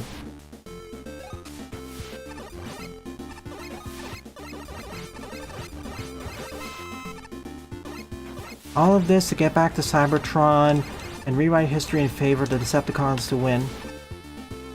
Actually, I never watched the series, so I hope this is not too spoiler of a question. How did the Autobots and Decepticons end up back in prehistoric Earth?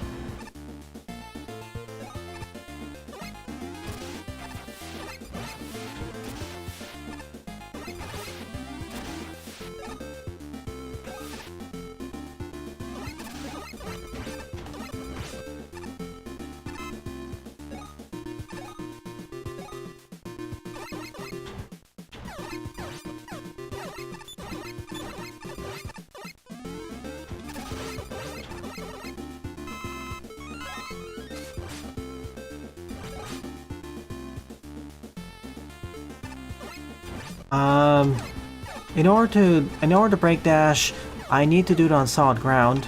Like if I charge it up like this, it'll only activate when I hit the ground. So if I hold a charge for break dash and hit a bed of spikes, well, I'm gonna die because it isn't active yet. They landed there a long time ago on the Autobot ship, the Ark. They just woke up at some point and started fighting. Story of Transformers in a nutshell.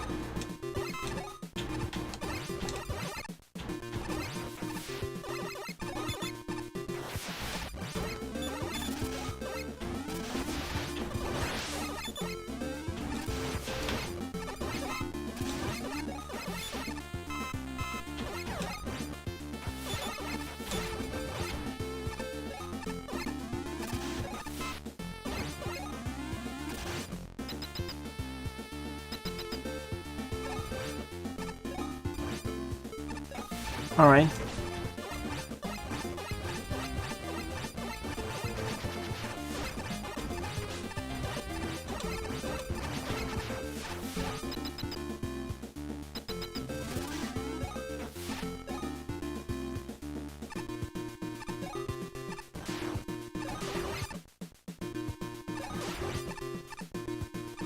Because of that one section, this has actually become a lot tougher than I initially expected. And Geox levels don't tend to be that challenging, outside a few exceptions or final boss areas.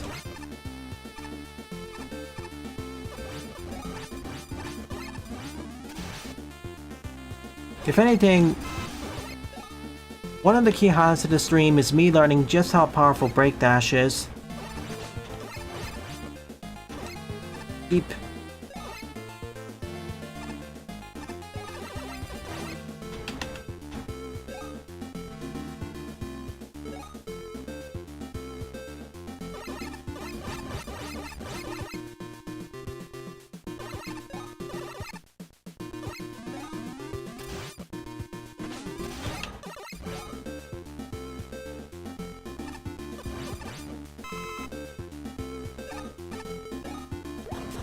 I'm not falling for that.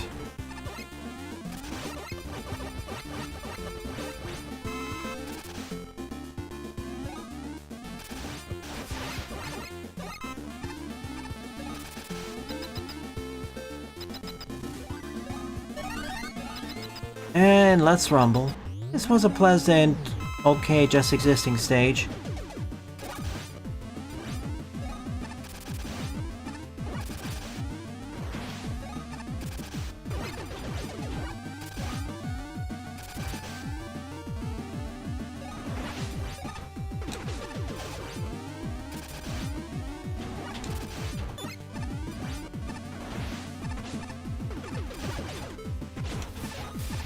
Heal me.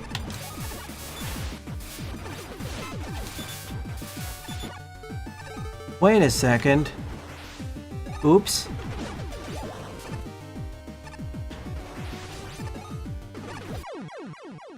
I forgot about that.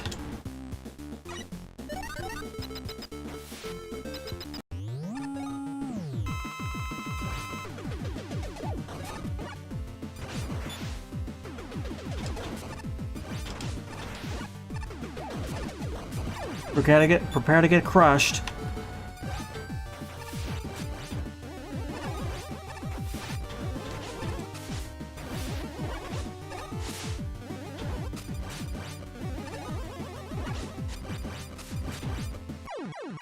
Thought he was gonna move faster. Apparently not. Next up, E-Tank time. I didn't want to use them, but not being cooperative.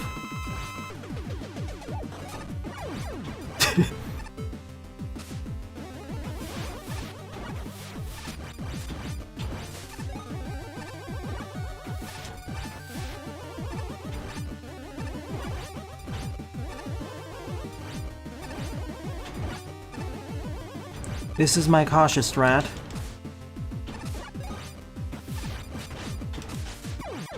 And double G. The Bell Dudes, it is on the upper side. Well, yeah, I'm being a bit too harsh here. This is at the very least a decent level. Like Magma Tree standards, it'd be just exist, but on the upper end of that. With Maker standards, it's at the very least decent. Pleasantly looking, fun use of raising and lowering the water, and the bell ringers did have some neat uses. Can I beat them with just a broom? Yeah. I mean, this is Pump Man. Both of the masters are shield-based ones, so roll is the best bet against them anyways, with your triple hit combo.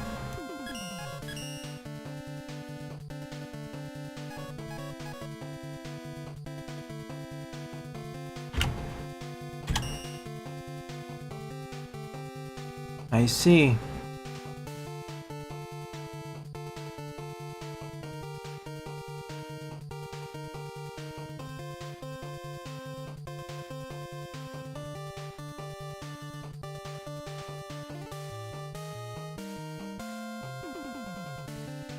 That's what I mean. I can defeat both Pump Man and Plant Man with just a broom, no problem.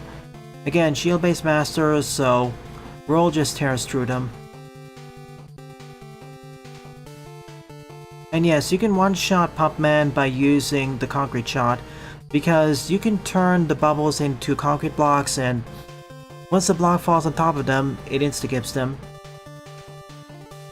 Anyways, so the 9... Wait, actually no, it's not the 9. It's not the final. Hang on a second, I know one person posted something else. There.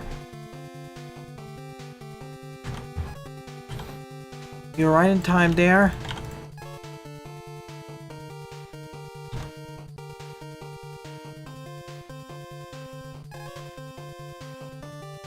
Ninth up is Bricks and Blocks Made of Rocks by Toxin G.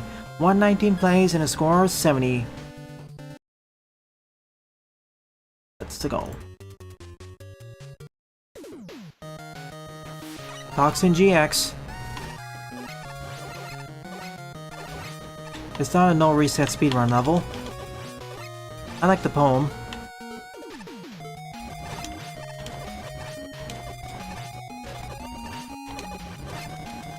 Ah, the boss getting destroyed by them destroys the blocks too.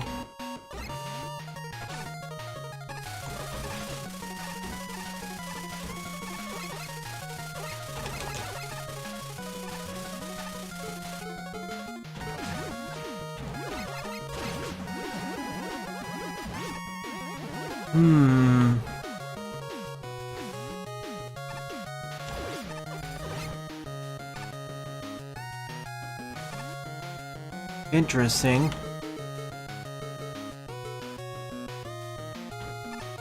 But what is it exactly setting?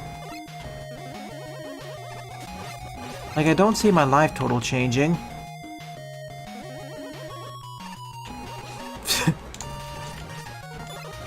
White hot dog. It seems that if a mid-boss is placed right next to those indestructible blocks, when the mid-boss gets destroyed, they take out the blocks as well. It's a weapon ammo center for weapon I don't currently have. Okay, so it does change the ammo I have for the non-existent weapon or for the weapon I don't currently have in my inventory. But because it works, it actually affects those blocks.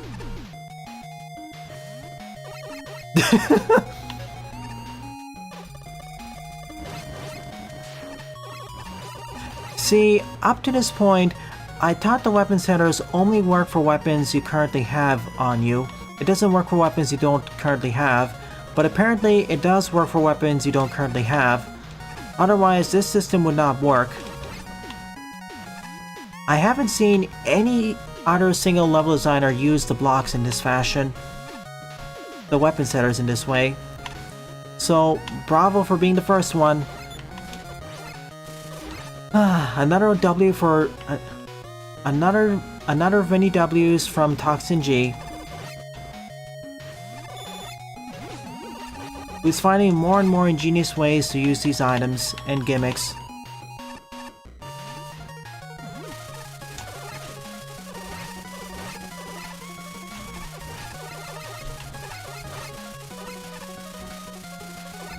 Aha! Again, I haven't seen any other person use this technique other than you, so bravo.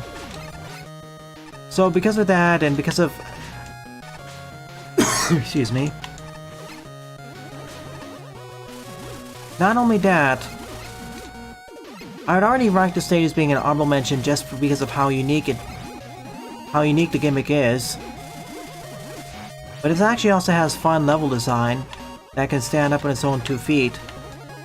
So because of those two main factors, this is rocketing up to being my favorite level of the episode.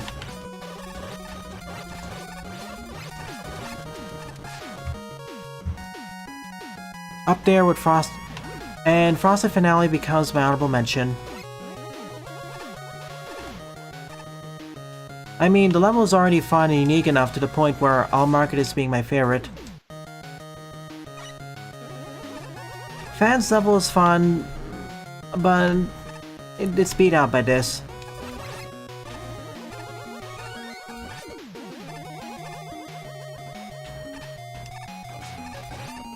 Watch out for falling rocks.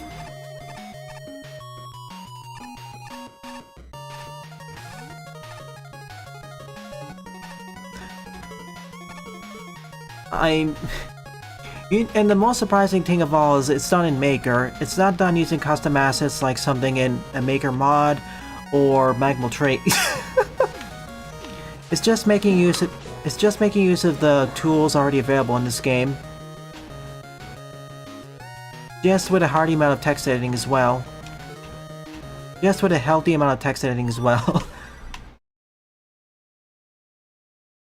Like, definitely upper half tier of Magmal Tree.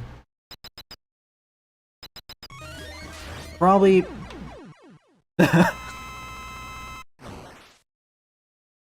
Alright, also making use of this... You're also making use of the teleporting checkpoints.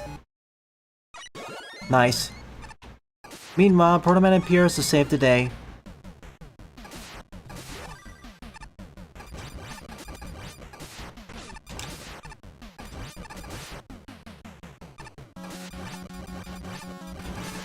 To be honest, I'd place this on the upper third of Magmal Tree.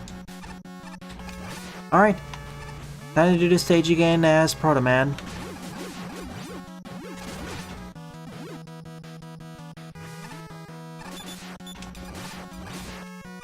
Or is it? Different route now.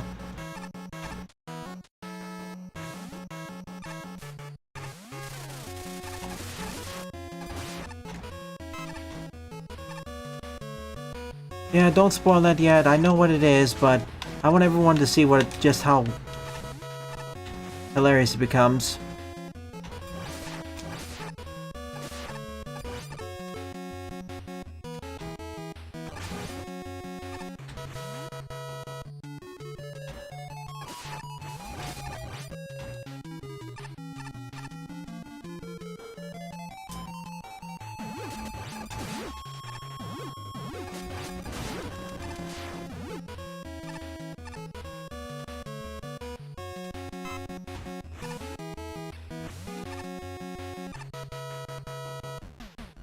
I mean, I'm not saying that this should be placed with the high tiers of Magwell Tree, or if I were to rate this, I'd rate it on the higher tiers.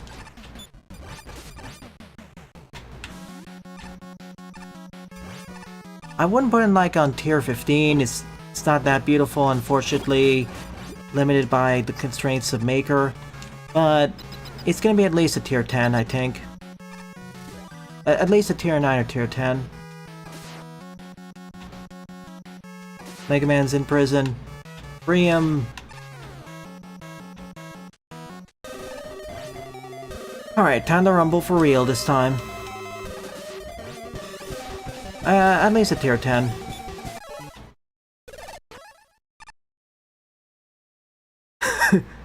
Tier 6 is a little bit too harsh. I would give it at least a 9 or 10.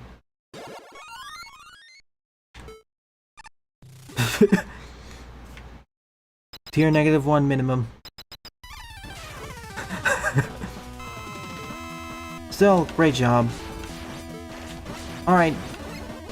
Time for Mega Man to save the day. And break out. Like Mr. Shoot'em.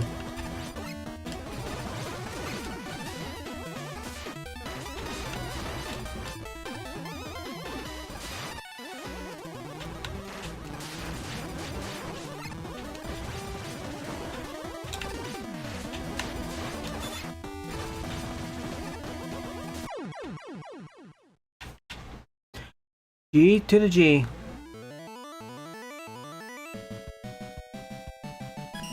Definitely my fair level of the episode. Good job.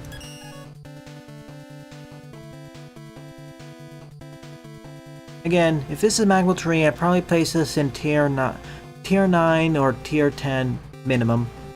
Probably place even higher, but I haven't exactly gone to see what the average quality of levels are there, so I may get eclipsed.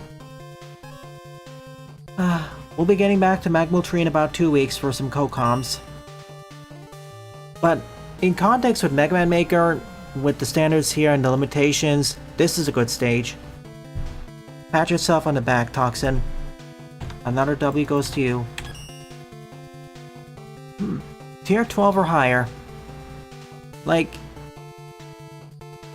I really don't want to score on a level here because I want to play through it again, because if you ask me of initial playthroughs, it'd be like at least a 75 out of 100, but I need to go through it again.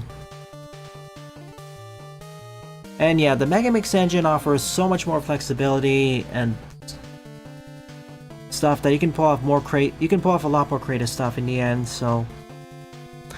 That being said, you can actually get by not even using any custom assets and get a pretty high score.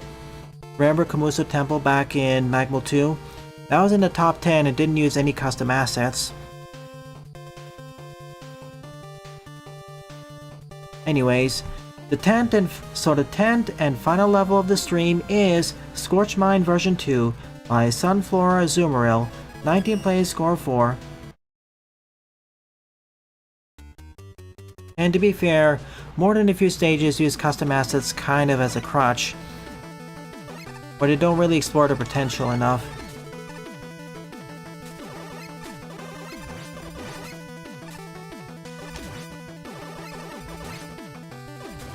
Again, when I do my co-coms of Tier 8, I've decided that in about 2 weeks, there's at least 3 stages I really want to talk about.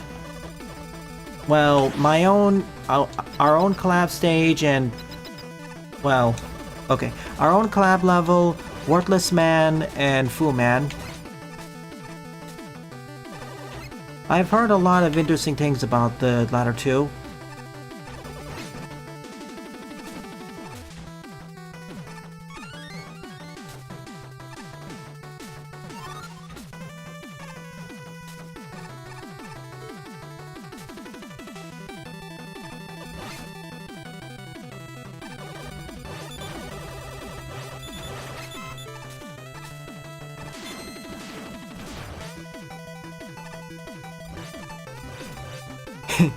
Interesting is the nicest way I'll put it, especially with Fu.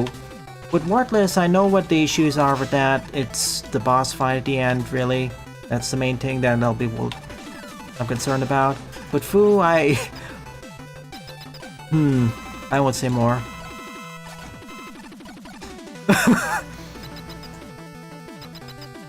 No, that's their cousin, Sylve. That's Muscle Juggler's cousin.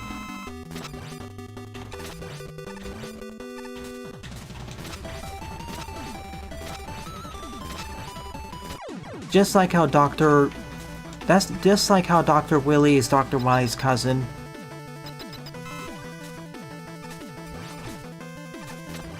Into the fire fields we go. Being based to a double jumping and dashing saved my skin.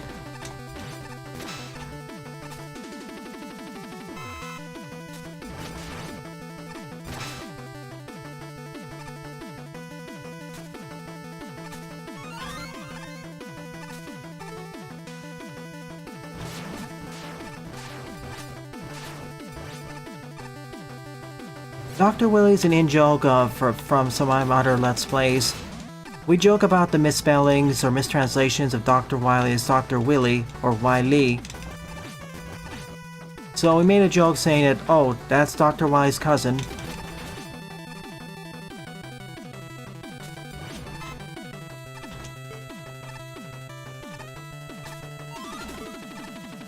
Completely unnecessary, but very fun.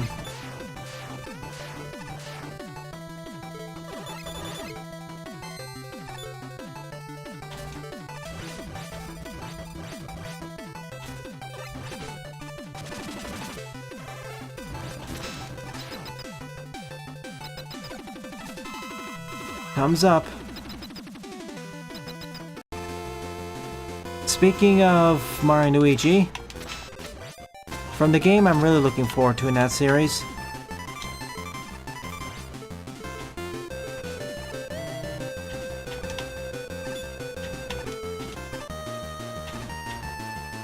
Enjoy your stay in prison.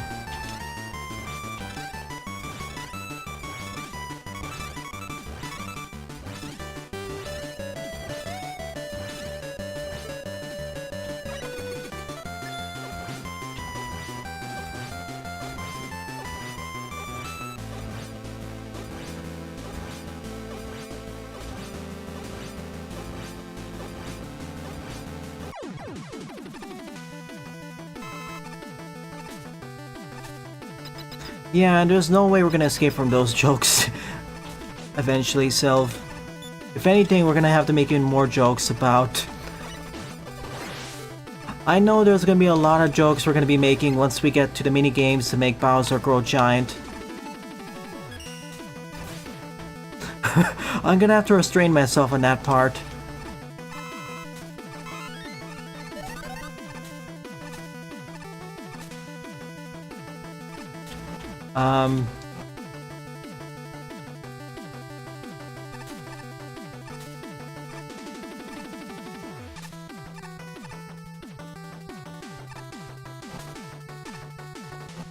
Okay, I was worried for a moment.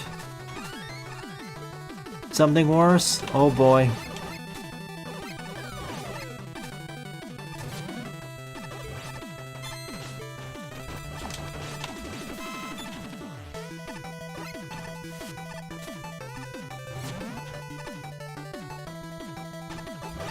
Aesthetically, it is... I wish the background could be toned down a bit, but it is pretty well featured. Sorry.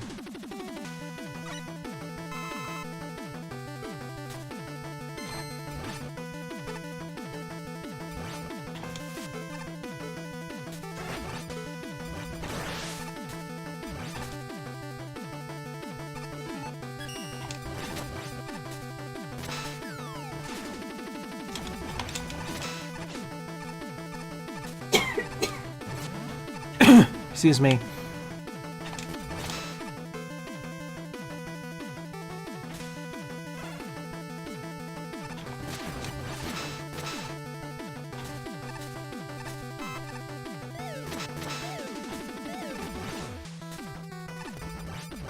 I know that scene too, Buster.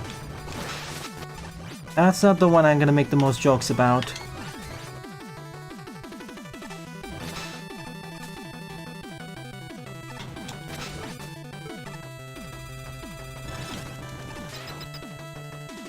Oh, there are plenty of unforgettable scenes there.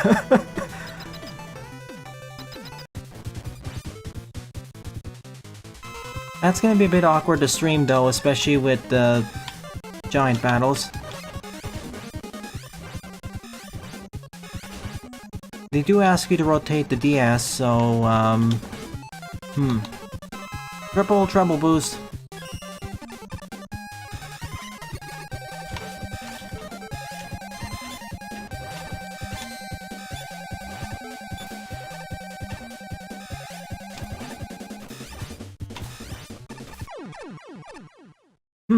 This felt like a stage with 3 acts, and maybe you could have done one a little bit shorter, but overall, decent.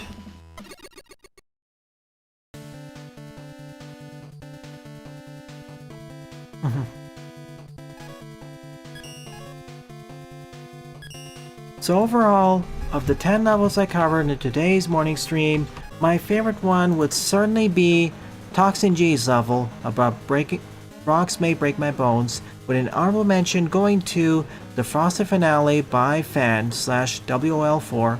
Good job, you two, and thank you to everyone else who submitted your levels to me. It is very appreciated.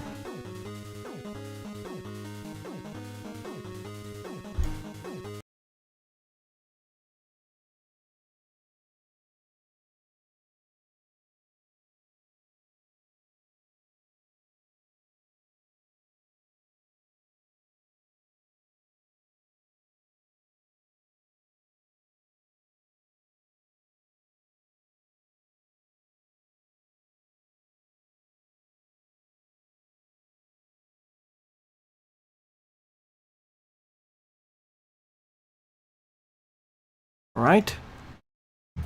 So with all of that said and done, it is time for the art showcase. Mega Man 4 armor. I see Bright, I see Skull, I see dust, blocks. The shoes have faces.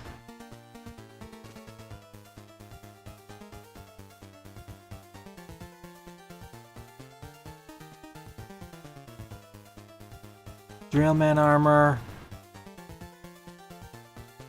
Ringman helmet. Diveman. Diveman shoes. Shield I don't recall.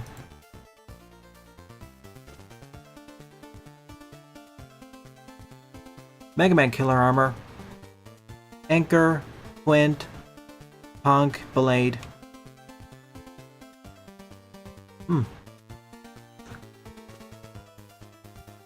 Using the spike balls as a shield.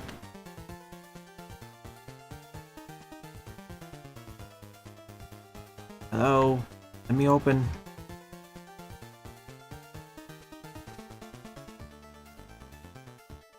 Verily, the more righteous thou art, the broader shall thine hands be spared. But the more inquisitive thou art, the more shall thy be turned inward.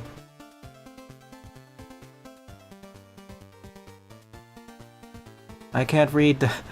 Sorry, I can't really read that text as easily. Cursive. I've always preferred non-cursive. Some of the cursive texts do look pretty. Thruster Man from It's Cookie. V for victory indeed. And with that concludes the art showcase, and by extension the stream. Thank you to everyone who either submitted their levels, submitted their art, or simply participated in chat. It's due to your continued support why I continue to produce new content for the channel. It is really appreciated. So, if you're enjoying this or any other piece of content on the channel, please rate, comment, favorite, and or subscribe, as they all help it out. Don't forget to follow me on X, Mastodon, Coast, and Blue Sky as well, and join my Discord server, as I regularly post updates there. Thank you very much for watching, and I hope to see you all in a future Let's Play.